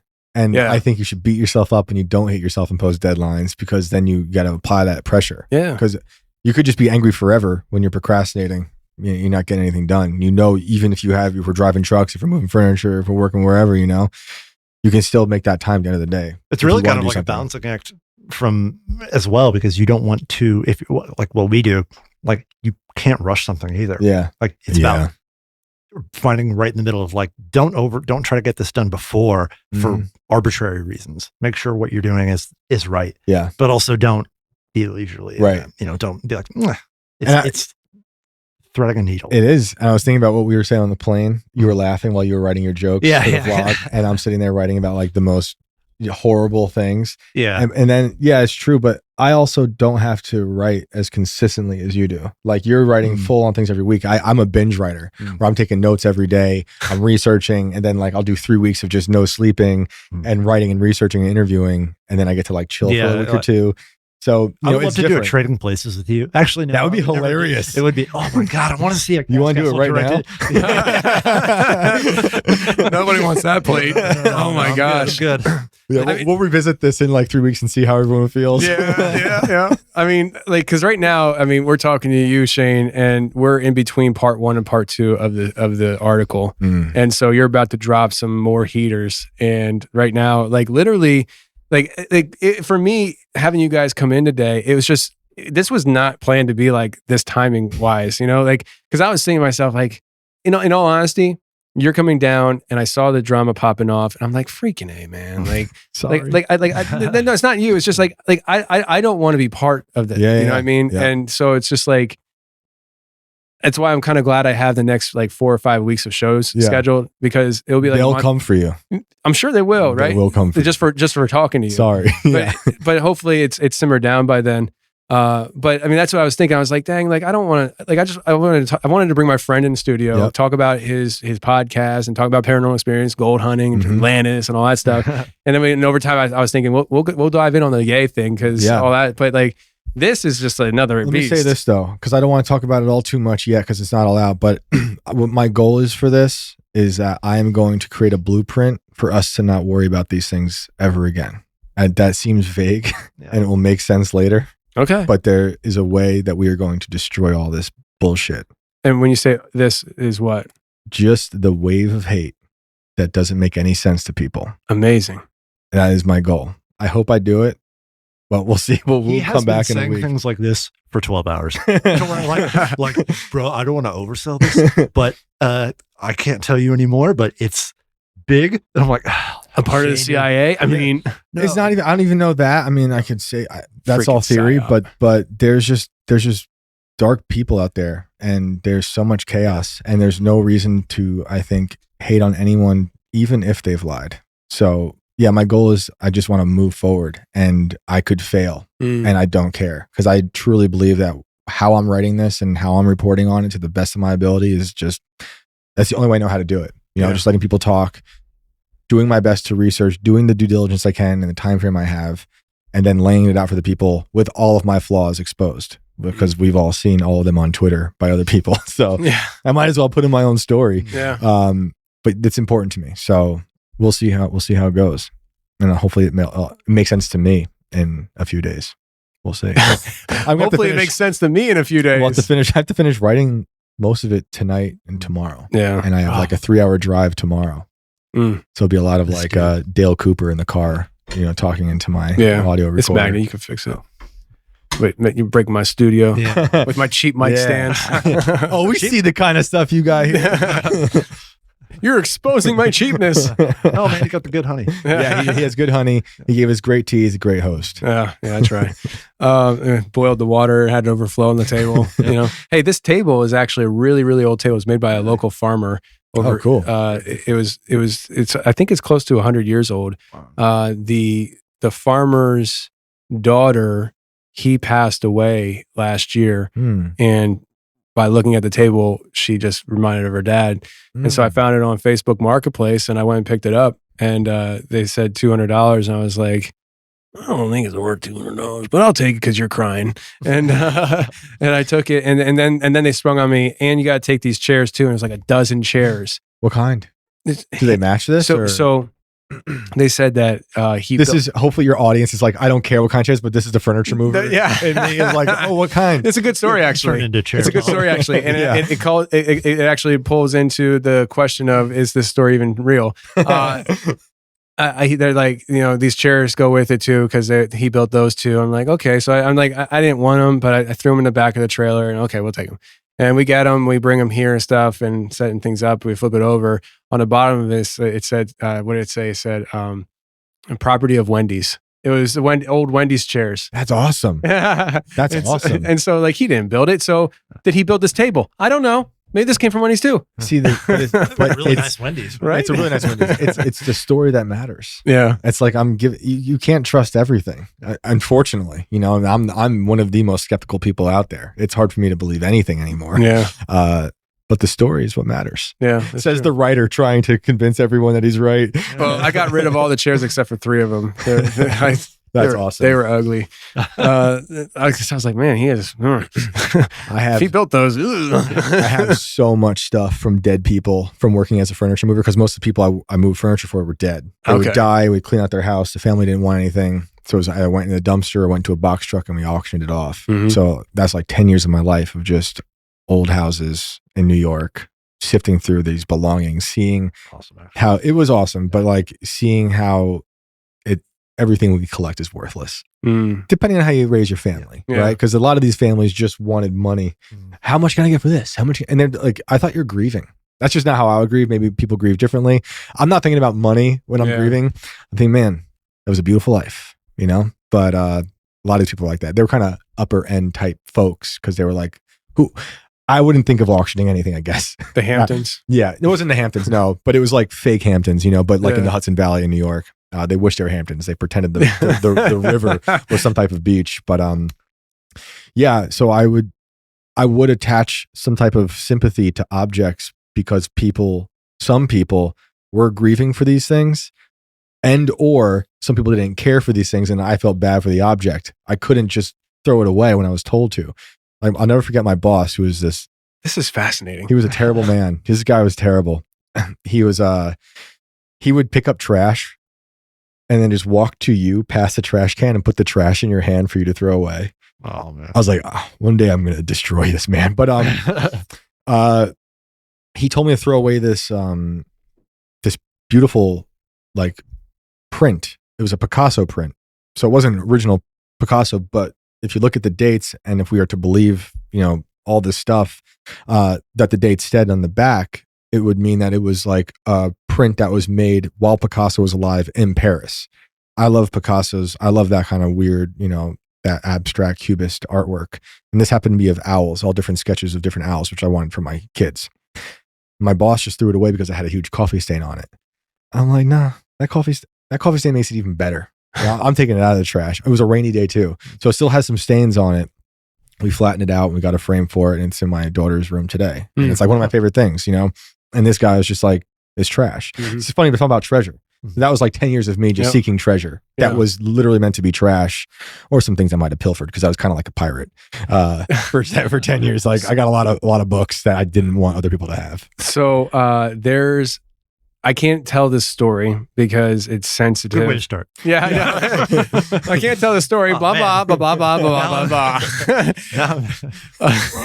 I'm instantly let down. No, but I can't, and I honestly don't remember all the details, but I was told a story about a guy from another guy that's been on the show, and a lot of people know who he is, but he a friend of his was a mover, I think in Hawaii. That's an interesting place to move. Yeah. And he was moving a dead person's stuff. And I forget the whole story behind it, but this person had a bunch of historic artifacts in this house. And nobody knew it was historic. And they were throwing them away.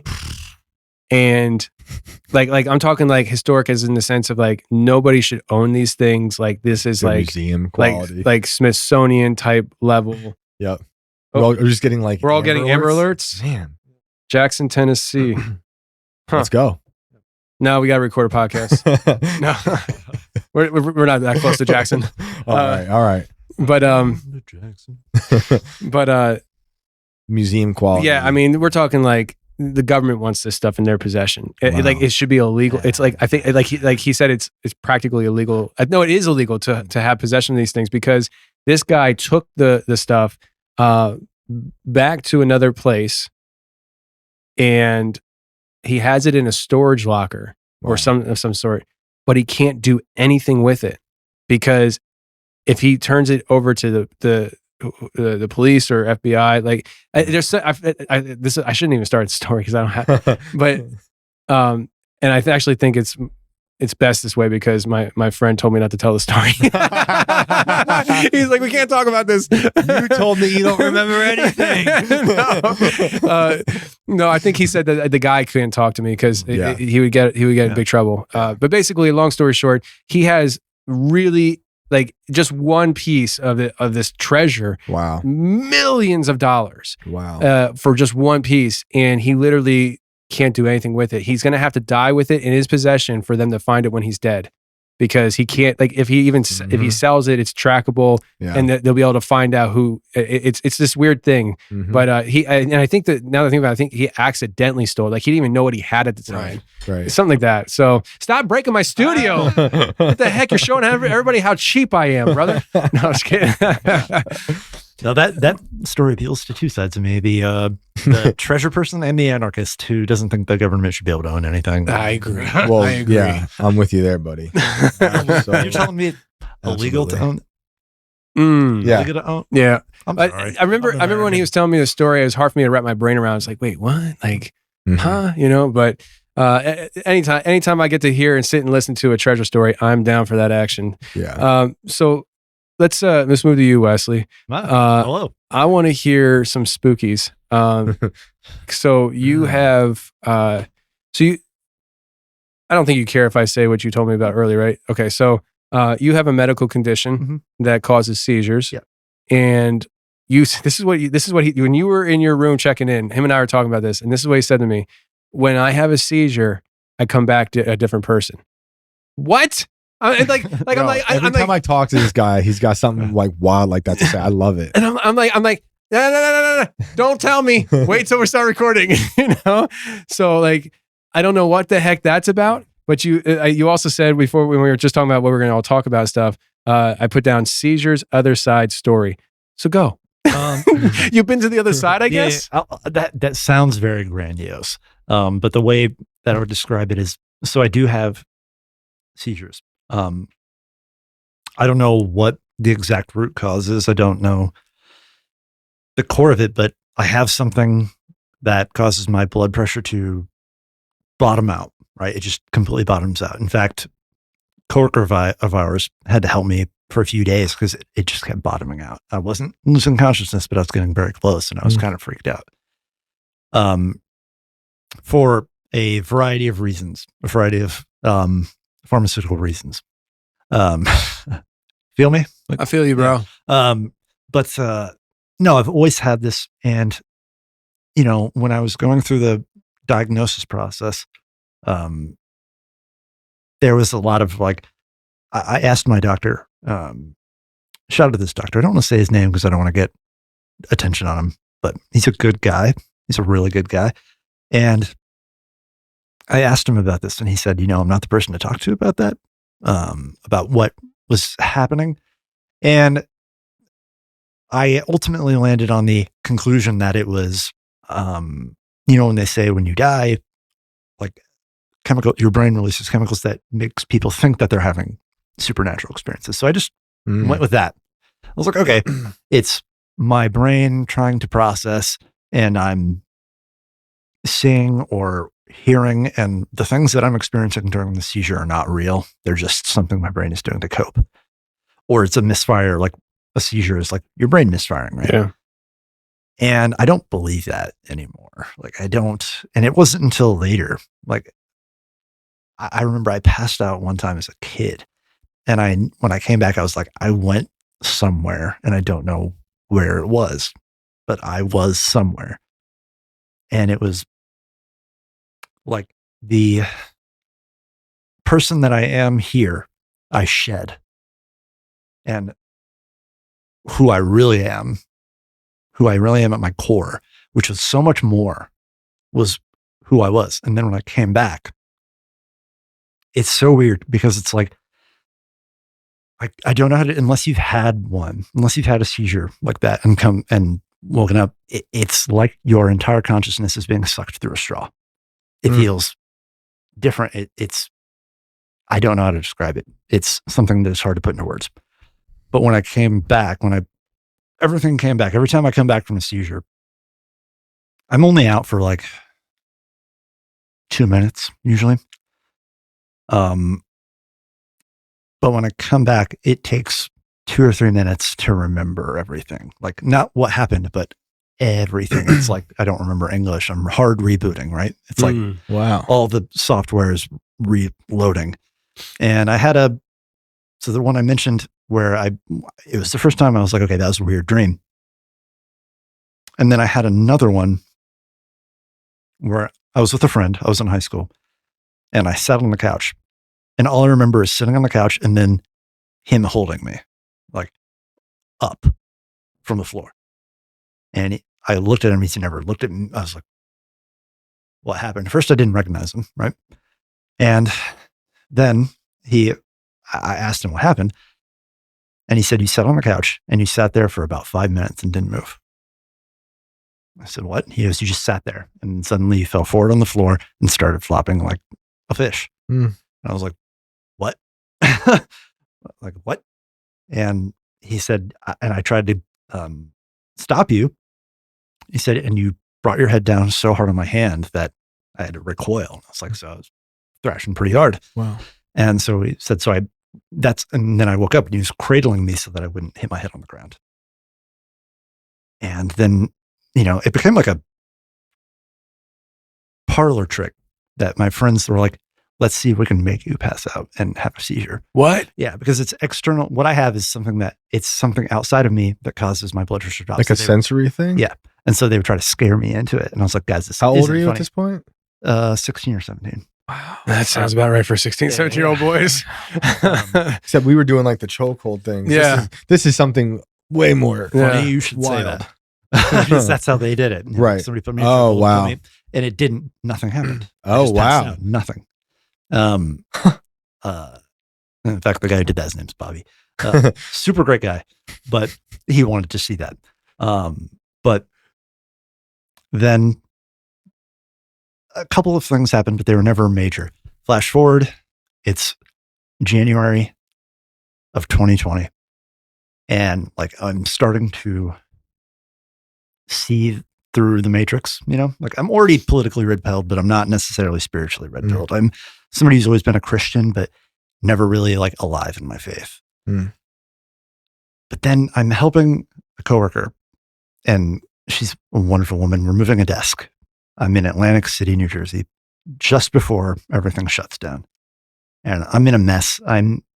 Was engaged shortly before that, and I'm just in the darkest place I've ever been in my entire life. Like, really considering suicide. Like, I was far away from my family with nobody, and I'd call my mom and be like, I'm trying not to do this. And so I'm at work and I'm just barely getting by, and I'm putting this face on because I work in a corporate environment. And so we're moving this desk. I'm just barely getting through every day. And something happens that causes my blood pressure to drop. And we're carrying the desk. I drop the desk breaks, falls onto her. I fall into the desk. And then I start having a seizure right there. Wow. She doesn't know what to do. She's standing there frozen. Wow. And I left.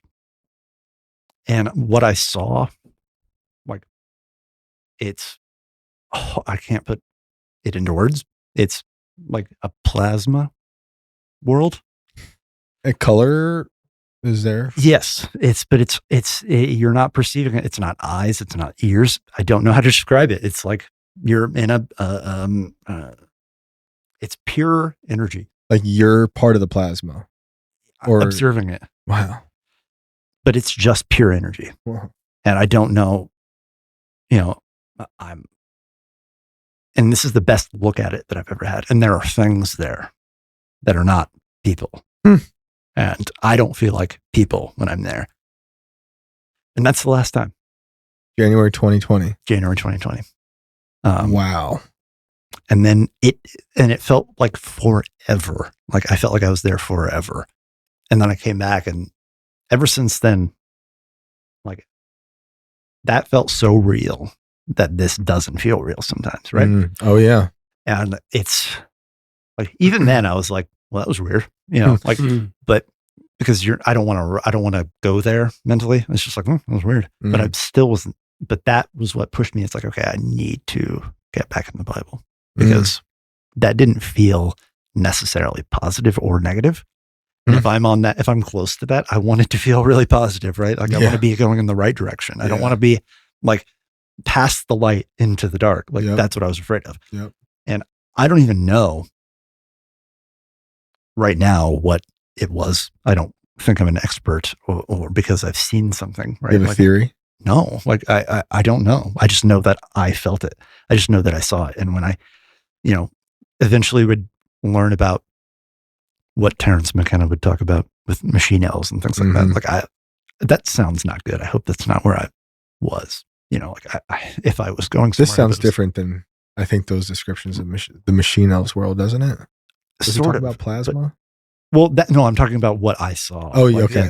Like what my brain is interpreting as just like energy, moving energy and fractals. Right. And like, but it felt.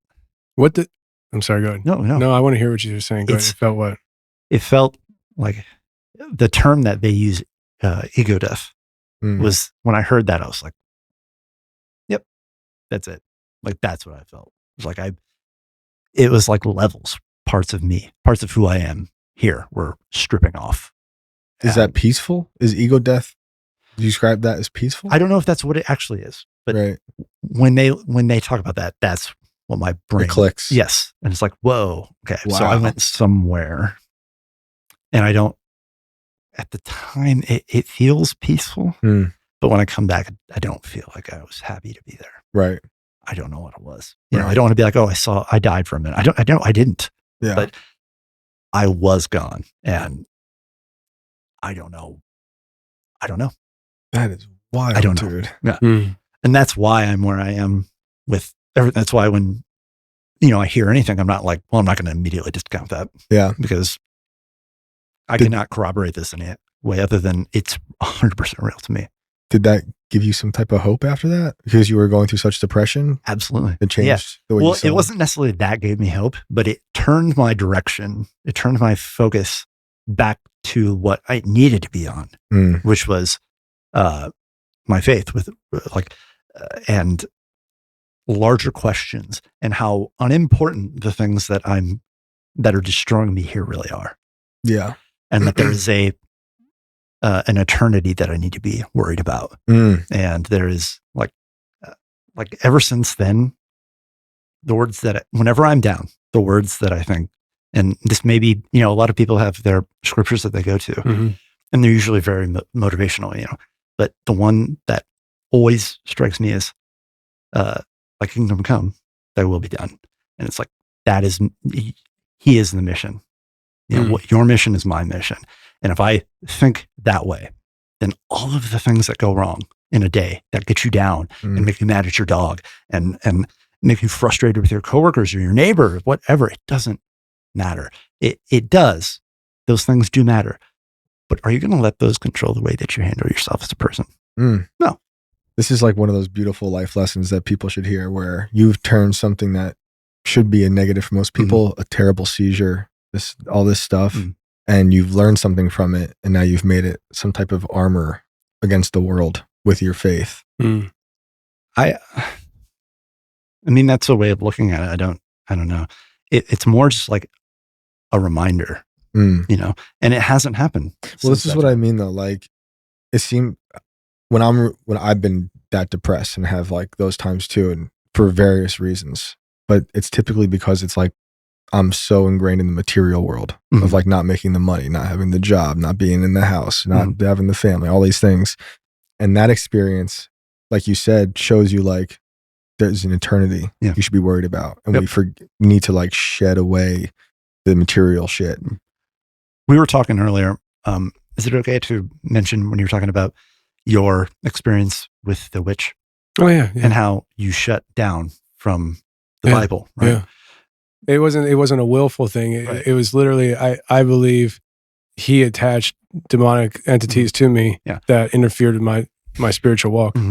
But like, it's interesting that like those things that what am I trying to say? When you shut down the word, it makes room for other things. And when you are in the word, there is no room for those things. Like we have said to each other a lot today, I'm not a perfect person, or I'm not a good person, but I have Jesus, right? And that's 100% how I feel. Like I'm always worried that people hear us as Christians and think that we're sanctimonious or holier than thou. But what it really is to me is that I know that if I'm in the word, the things that plague me, we all have our own personal demons. If I'm in the word, they don't get my time. And I know that I have personal things that are my problem that I battle every day. But if I'm in the word, those things don't occur to me. Right. That's like such a haunting and beautiful story. Like, I'm sorry. It makes me feel like it's not something I tell a lot of people, but and like, I'll say like, no, don't know anything about that, because you just don't open that. Right. Because sometimes talking about it diminishes it. Yeah, I think you're right. And like, if you talk about it all the time, it becomes your thing. And then, perfect analogy, it is when I started having seizures, it became my thing that people wanted to see. And I didn't, want that. I didn't want to be the guy that's like, oh, if you scare him, he might pass out and have a seizure. Like, I don't want that with this either. And I don't know whether it's good or bad. I don't know whether the things that I've diagnosed it as are that. Maybe it is my brain, like processing it, and you see light, and what, maybe it is. And maybe I'm scared to know the truth, but what did I get from it? A much better path in my life. And that ultimately is what I care about. Not like I'm some person who's experienced the other side. I don't know that I have, but what I experienced made me sure that there is one and that I need to get right with my maker, and that it was at least a sign, not a sign, but it was at least a moment that changed the worst trajectory I was on in my entire life. Incredible. Incredible. And it got me. And from that point on, I left New Jersey. I left that part of my life. I'm now like living my dream, as we've talked about. Can we, if I'm about to say something and you don't want to tell this story, that's fine. What's that? But if I just say patient zero. Oh yeah. That's funny, dude, this, I told him, I destroyed New Jersey. Sorry about that, New Jersey. Oh yeah, that's right. That's right. He that's right. Before you tell that story, I just want to let you guys know your camera stopped working. I ran out of space on my SD card, so If I do produce this on video, we both look like zombies. So. If I do make this on video, it'll just be the show art for the rest of the time here. Just us going. Yeah, I gotta fix this system. I'm working on. I'm trying to become a YouTuber. You're doing great. No, this is amazing. But Patient Zero. Okay, so I worked at. I'm not going to say what resort in Atlantic City. A It was resort. a really big one. It has multiple buildings, and I was working for a technology company that. Say it. No, I was working for a technology company. This place will blow up all of a sudden. Probably. Now owned by a well-known conglomerate named after the art of scrying.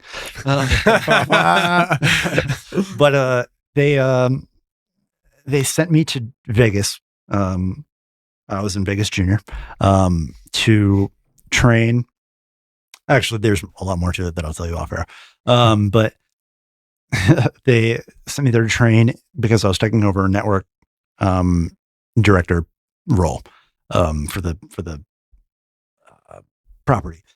Funny story, like they had their internet was down in their entire event space for over a year. And they're like, we can't figure it out. We've got all these like IT experts and we think that we have to drill like 10 feet underground to check the fiber optic cables. I went in, the fiber optic cables were unplugged. Yep. And they're like, what do you want? I said, $30,000. It's like, I want $30,000. And they're like, wait, what? It's like, yeah. And they go, okay. Are you serious? Yeah. Bro. Wow. I never got it. Yeah. This was 4 days before. Oh, no. Oh, so that's they right. agreed and then, that'd been a nice payday. Yeah, it would have been great.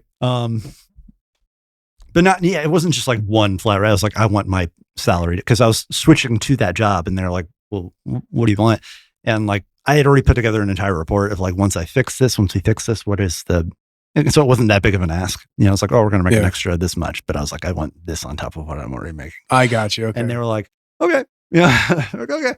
And like, there's a lot to it, but it sounds cool when you say it like that. Yeah. But so they're sending me to Vegas to like learn the ropes. And I walk into a resort. I'm not going to say any of the places, but What's the point of this story? No, I just want everybody who's there like left alone, or to not listen to this and be like, "Come on, man," because they're all really nice people. But I was there. You know, this was I can check my phone later, but like the first week of January. So the thing that happened to me at the office was after this, but I walk in and it is a huge event. Like Vegas is never short on huge events. I was staying at the Tropicana and I had to take a car over to this other property and walked in and there's a giant paper sign hanging over the event space that says Wuhan Software Institute, like welcome. And I was like, cool. Had you heard of Wuhan? No, at that but point? I knew what it was. I'd heard of it, but I hadn't heard of it in that context. Like maybe a little bit. And I was very much of the opinion is like, this is nothing. This is H1N1. Right. All over. I was like, like, cause I was like, I was very preoccupied with my own sadness at the time. But I walked in and I'm just like talking to everybody, asking them about internet, like passwords, just talking to everybody, shaking hands, you know, like whatever. And like, well, I'm still very agnostic as to the unnamed virus of unknown origin. I am, as you're standing at the Wuhan. Yeah. I like, as the day's going on, like, I didn't mean day. As the week is going on, I start feeling like, you know, a little something. A little something. Yeah. I was there for 10 days. And sounds about like a quarantine amount of time almost. Right. Yeah. Yeah. No, early lockdown quarantine time. And like, I was so preoccupied with other things, really, honestly, in my life at that point. But, and so when I start feeling that, I'm like, oh, it's just like, I'm sad, or like I've been talking a lot, so my throat's scratchy or whatever, you know? But like I said, as the week is going on, I'm like, I don't feel great. Get back on the plane, fly back to the East Coast. And like, by that time, like on the flight, I like thought my head was going to explode. Like the pressure was so bad from the flight and from like the sinus pressure. I was like, I might go full scanners and my head will explode. Like I've never felt like this in my life. And like, I don't know, you could probably tell by the sound of my voice and how I talk that I have sinus issues. Like I've always had sinus issues, tightness in sinuses, but I've never felt like this before. Once I got off the plane, that pressure went away, but the sickness was just bad. I just laid in the bathtub for 4 days. Then I went back to work because I had to. So you can't really miss work in events because they're over if you miss them, right? Like you have to be there. But then the entire like office, which is very large, this is a very large place, just brought it down. I was like, I'm kind of sick. And I remember my boss, he goes, well, it's not that coronavirus. That was the last time I ever saw him. I never saw him again. He's alive. Yeah. But the next day I got an email that said, hey, don't come into work. We're taking the next 2 days off. The next day I got an email that said, hey, we're taking the next 15 days off. That was it. And you never got that paycheck. I never got it. And Wesley brought the plague to the East Coast. Yes, I did. You freaking super spreader. Yeah. But I went back in to get my stuff. Like I went back almost a year later to the resort. Yeah. Still under heavy protocols. Like a year later? Yeah. Almost a year later. It was, I don't remember what the date was now that we shut it down, but I went back in like November. So almost 10 months, right? Went back with my roommate, cause I was already my former roommate. And I was living in Indianapolis at the time, drove back just to get all of my stuff, from like, they were like, go home now. Don't go back to your office. So my coffee was sitting there, right? My shoes were sitting there. The document that I was writing, the cursor was still blinking. Dude, we have been in the apocalypse for 3 years. We're not defining it as such. We need to start realizing the world has been shut down to apocalyptic degrees. That is insane. It's crazy. Yeah, but that is insane. It's just, just like my coffee was there and I was stirring it. So the stirrer was still in there. And it was just weird. It hadn't, like, it was a paper cup and it hadn't bottomed out or anything. It's like you're watching an apocalypse movie where you walk into an abandoned building and everybody's stuff is still there the way they left it. Yeah, all my stuff. Oh, yeah. All Pompeii. was there. My backpack, not the backpack I brought today, but the backpack I took every day was in there for a year with my laptop in it, my personal laptop. What? Like everything. My phone charger, everything. Like, dude. Yeah. You're just like making all of my rage come back up to the surface about what they did to us for this ridiculous event that we went through for 3 years. It was weird. Like, and it's funny too, because like, you know how like one of the things that you do to combat this is like warmth, right? My office was the server room, which was kept at like 43 degrees at all times. It was a giant fan. So I'm in there going, I always had headphones on there so that I wouldn't get like tinnitus from just noise canceling headphones. But I was in charge of that. So, you know, when somebody needed something, I was already in the room. It was perfect. But, and it was like, you know, I had all my equipment in there, but everything, like how I laid it out for the day, just sitting there, I was like, this is weird. I was like, it's not creepy, right? But it is weird. Yeah, I love stories like this, like how we all individually experienced the beginning of lockdown and everything. Because it is like when you watch a zombie movie and after you've met the characters for a while, you're like, so how did it go for you? Yep. Yeah, 3 years you're ago. right. Remember 3 years ago? This could be a podcast. Oh yeah, this could be a podcast in itself. Having people on. Where were you? Yeah. What's your story? Yeah. You know, COVID connection. Yeah. COVID Lockdown connection. Something. Lockdown. Let's start it. Lockdown 2019 forever. And Jersey. Or 2020. Yeah, in Jersey was terrible. They were arresting people for selling stuff online. On Facebook Live. Yes. Or Facebook Marketplace. Like the gyms couldn't open. Yep. Yeah.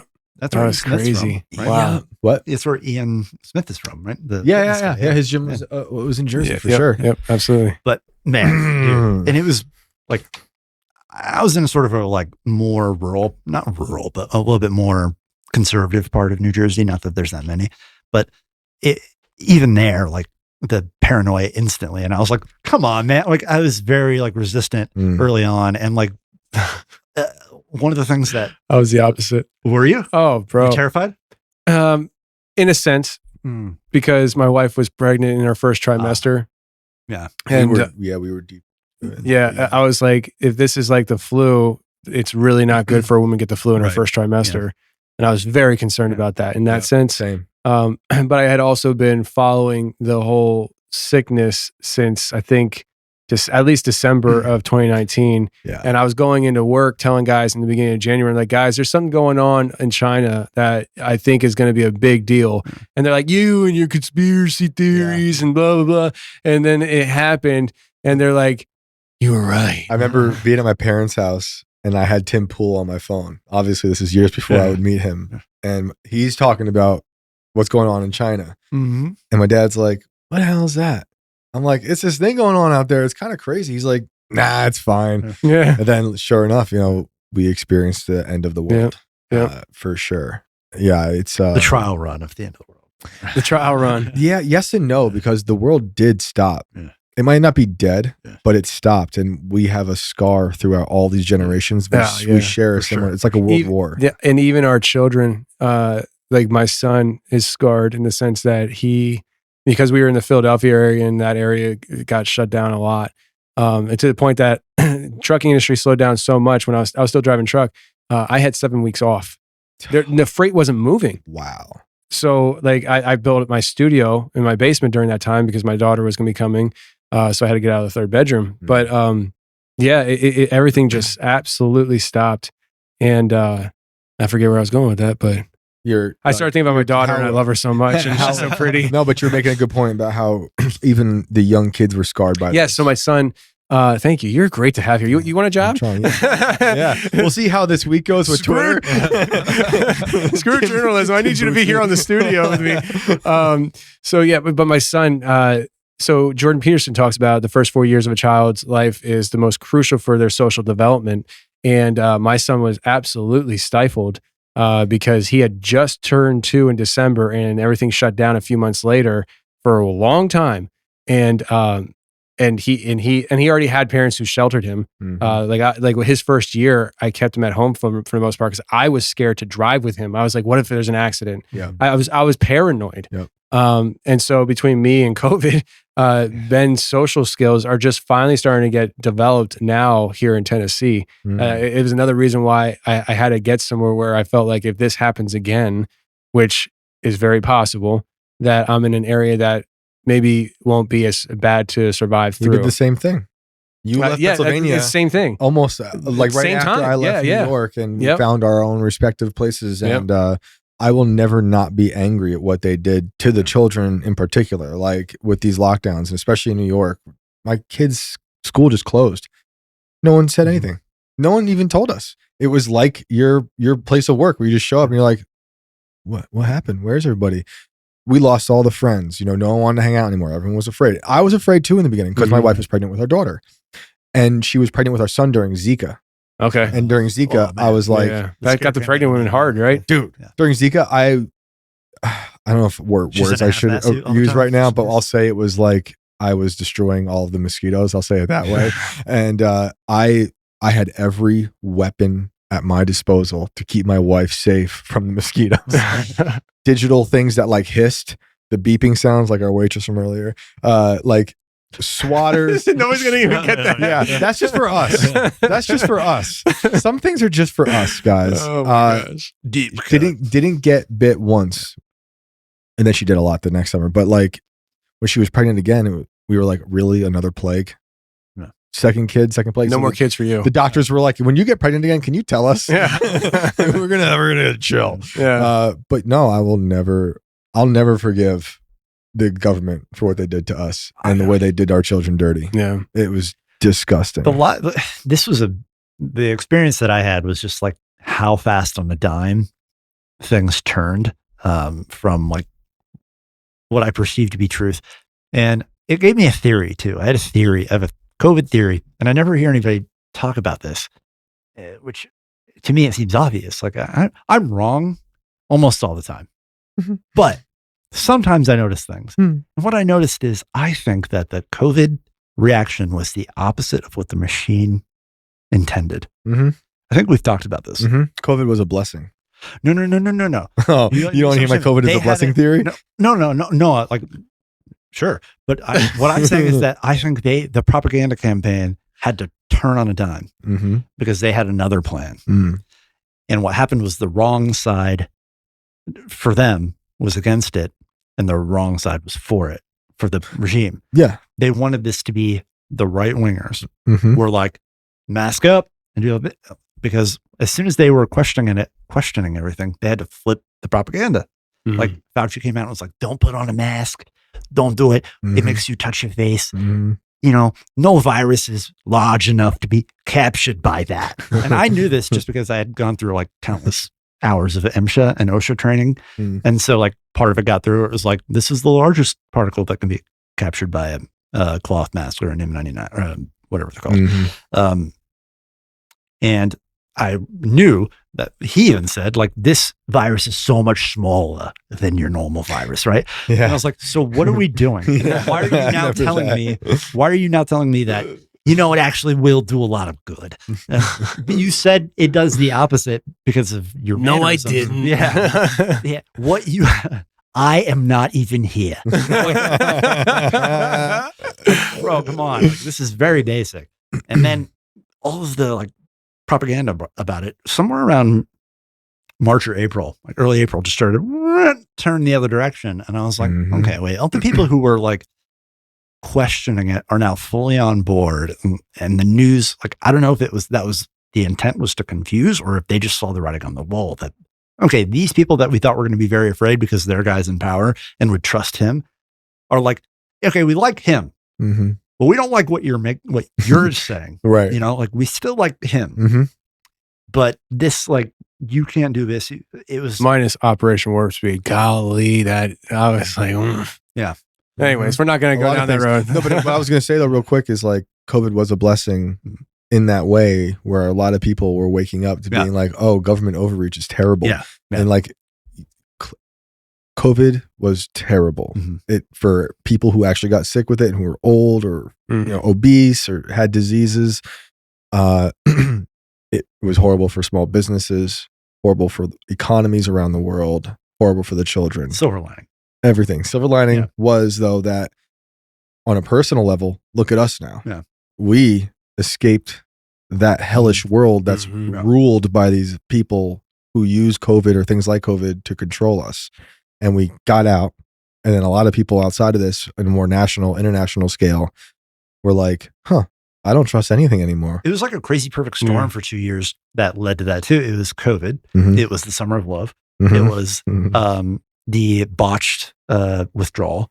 It was all of these things where people are like, oh, what? Mhm. Okay, for 20 years I've been saying this, but Mhm. now I feel this way. I'm being told I should feel this way. And it's just, Why do I feel like those crazy conspiracy theories? I know. are right? You know what I was thinking about recently about all that stuff? Because like there's a lot of things we could have looked at pre-COVID that should have woken people up. I always talk about like Tuskegee, Yeah. you know, things that are like we could just point to and be like, this is a heinous thing this government has done. Like, why are you not always thinking about it and Yeah. keeping that in your mind all the time?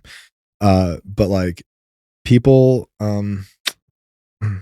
I forget what I was saying now. I'm so tired. I'm not you, I'm bro. dying. I can't I'm dying. recover. Yeah. I'm dying. Tuskegee is one of those things where it's like, that should, like, it's the other side, what I like to call the other side, Mhm. that bring that up a lot. And it's like, yeah, you're right. It Mhm. makes me not like the government. Like, Right. no. It's not Mhm. the government's fault. I Like, remember. huh? I remember what I was going to say. I was Oh. going to say it's like exposure therapy. Oh. All of COVID and all those years was like, we are now being forced to stare at the worst things, and you're going to have to confront all the worst things about your country, your government, yourself, everything. So that's what I was going to say. Yeah, look what happened to like the redrawing of the political lines, like where you have people like certain conservative commentators. This is what that happens say- when you get the Tim Cast crew Yeah. on the paranormal show. Like, oh, This is Tim Cast versus the Confessionals. let's destroy the mashup. left and the right. This is a pure mashup. Certain conservative commentators. I'm not calling them out. Like, in fact, I'm complimenting them, saying like, you know, we were always like pro whatever business, Mhm. but not anymore. Mhm. You know, not anymore. It's not Yeah. like it used to be like corporations versus government. Which Mhm. one do you like? It was very simple. Mhm. The battle lines were, do you like pharma or do you like government? Well, I don't like government. So that means I must be an apologist for pharma. But then you realize that it's a false dichotomy Mhm. and that they're both the same. Like, Yeah. like the idea that if you're a capitalist, you must love corporations is a joke. It's a fake. Yeah. Like, they are granted that status by a government. Yeah. It's like saying like childless parents. Yeah. It doesn't exist. like to be a corporation, there must be a government granting you that special privilege. And they are one and the same. So I feel very good as a person of that political persuasion saying, like, I don't like either of you. You're both just awful. Yeah, there's no distinction. No. There's no distinction. All right, listen, we've gone 2 hours and 5 minutes, and I haven't even started my overtime yet. Let's take another hour of politics, or let's get into what you want to. No. We're going to end this segment here, and I hope people enjoyed the conversation. You guys, I knew would be a fun time, at least for me to talk to, and I hope that people enjoyed it. Your audience. They're going to be like, "What? I'm a was frenetic this? weirdo." No. Listen, I have a healthy balance of my audience where they tune in for. They're pretty much game for anything, really. I mean, as long as I don't, if I'm like, hey, today we're going to be talking about the 76ers NBA basketball team, my favorite team in the world, they don't care about that. You know what I mean? But this kind of stuff, they're good with, I think. And if they're not, they'll email me about it. So forward me those emails. I'll add it to the list. There you go. Next book. Yeah. You put all the angry emails in a book. So, but anyways, before we wrap up this segment and take a break, I'm sure you guys got to use the bathroom or something, and we'll go into some more conversation for the overtime. Let people know where they can find your stuff. I should have done this in the beginning, but links will be in the description of the episode anyways. But about the book, anything you guys want to promote and stuff, I usually do it in the beginning and the end, and I forgot to do that. I'm sorry. How dare I was just so excited to have my friends on the show. Oh, okay. Well, what do I have? The first volume of Inverted World, which is like a series of different stories from me investigating Long Island serial killer, simulation theory, ghosts, alien abductions. That's at invertedworldbook.com. You can also go to shanecashman.com, click on Vulture House Press, and see other books I've released, such as The Fucking Lunatic and Joyless Kingdom.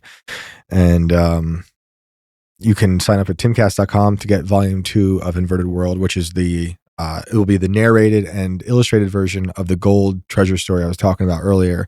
And that book will come out in book form later in March. And you can go to timcast.com and check out all the articles I've been writing. And, you can check out the first part. By the time you hear this, you'll probably see all 3 or 4 parts of the Eliza Blue story, the Kanye West story, the Carrie Lake story, a bunch of other stuff. So thanks for having us, dude. Absolutely. You can find my work also at timcast.com. It's called Cast Castle. It's a fully scripted sitcom. Used to be a behind the scenes vlog, but since I'm doing my thing now. But if you like, what's the best way to describe old school YouTube? Yeah. Like it's like old college humor, but with, a different worldview. It's fun. Better cameras. It's funny. Sometimes I'll show up to the studio and he'll be like, I need you to wear this cape. Yeah. And hold this and then pretend like you're throwing like a plasma ball. Yeah. Okay. Yeah. We're like, all right, dude. Yeah. So and that sounds absurd, but it's hilarious and it's so much fun. I push, if you're wondering, is this for me? If you like something to where it pushes it so far into absurdity that you're like, I'm not sure this is for me. And then it breaks back to reality. You might like this. There you go. Where I'm very self-aware of the silly things that I'm doing. But we're just trying to, as Tim is doing, trying to create an alternative when it comes to entertainment. Like I am definitely one of those people that thinks we're entertaining ourselves to death, but that doesn't mean that you shouldn't fight back with it. Right. That you do have to create culture so that people, politics is downstream of culture, right? Yep. So make the things so that people laugh at the absurd things they're doing so that they will change their mind. It's a whole, Yeah. And that makes it sound much more like whatever. I'm having a blast doing what I do. There's a lot of good chicken jokes. A lot of good chicken jokes. Yeah, I'm in the same boat with that stuff. I mean, Tim is actually one of the people that helped birth that desire in me. I found myself in a unique position where I was an audience member of Tim's and listening to him talk about things, but I also was a full-time content creator that had this Merkle Media thing that I had started for the podcast side of things. And I was like, I think I can do more with Merkle Media. And can I fight the culture? Yeah. Even if it's not on the level of Tim Pool, can I contribute in this fight? And so that's when I started really buckling down with some things. And now Merkle Media's sole focus right now is, well, not sole focus, but our main focus, we're not bringing on any new podcast, none of that stuff. We are focused on filmmaking right now. We're going to be, I think this is the first time I'm saying it on the show, but it'll be announced anyways soon. It's my freaking company. I can do what I want. Right. we're actually coming out with a feature film, like an actual movie this year.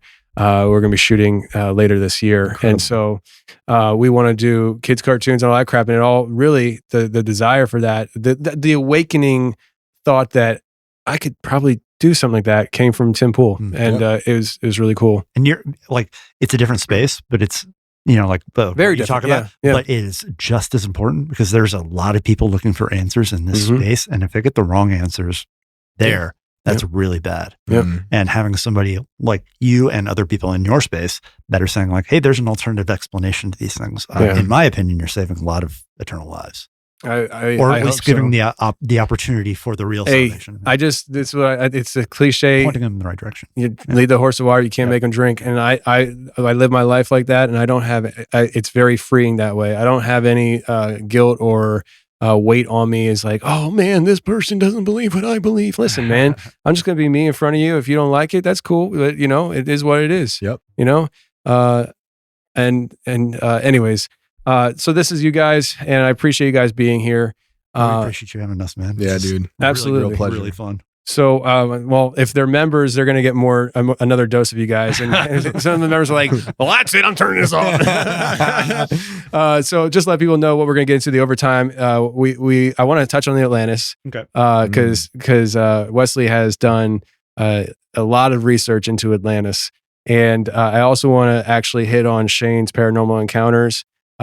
We hit on it in the beginning, but I want you to tell the story and how this all came together with that woman talking about the portals. Oh yeah. And the Dogman, because oh my gosh, I just want to hear it. But then I also want to talk about how the Kanye or the Ye interview unfolded for you, because like I don't know if we mentioned it 3 million hours ago, but I mean you.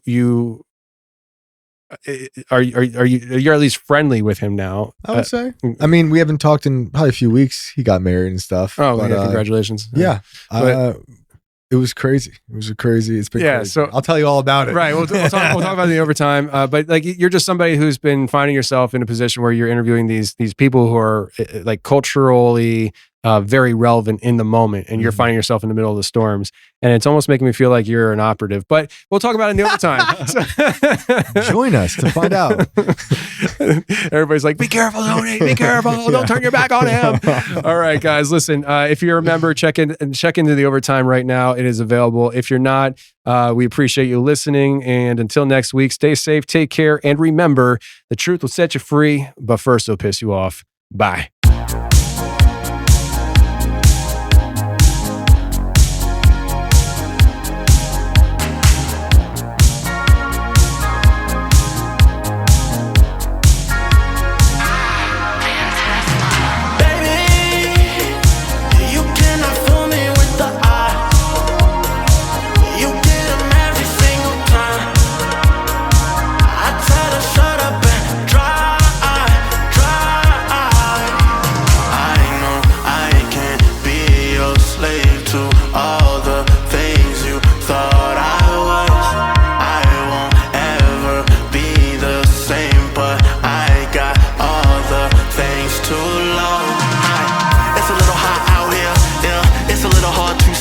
Away from enemies, from revenge be near. To avenge my peers, I confess my sins right here. When a pelican swim and a great whites fly, aboard Noah's Ark and enjoy thy ride. But the matrix don't care, we enjoy cloud 9. 6'3" Nicola, no order particular. DeLorean dreams of the crack cell, but we know the crack gon' sell. So if it's a variable, don't work well. I wasn't here when Reagan was a cartel. Push a bar, do I rap, do I sing, do I preach? I don't know. Do I lack anything via love? No, I don't. But we gotta be a warrior too, cause that's just what warriors do. Baby, you cannot fool me with the eye. You get them every single time. I tell them shut up and dry. Baby, you cannot fool me with the eye. You get them every single time. I tell them shut up and dry. Staring up at Olympus, tight spear back of pretentiousness. Decades is vintage, new Babylon built on contentiousness. Clash on the road to Rome, we're gladiators who broken, but ain't no breaking us all. Yeah, they just wanna take the era, ain't caught down low chopper. I'm a rebel like Kara, double helix intravenox with Jesus. I'm a chimera, looking at these golden years flying by fair false. They cutting it off for the food too. Analytics they used to recruit you. War's opinion that sets on your Sun Tzu. They don't want the individual, just a carbon copy. True spitting that manicotti, yeah, I'm talking saucy. All they wanna build is a prison world full of pet Tamagotchis. Let me kamikaze, got me out of body like I'm Goku SS3. They wanna push me to the center like a cell, they wanna splinter, but the center of the next is me.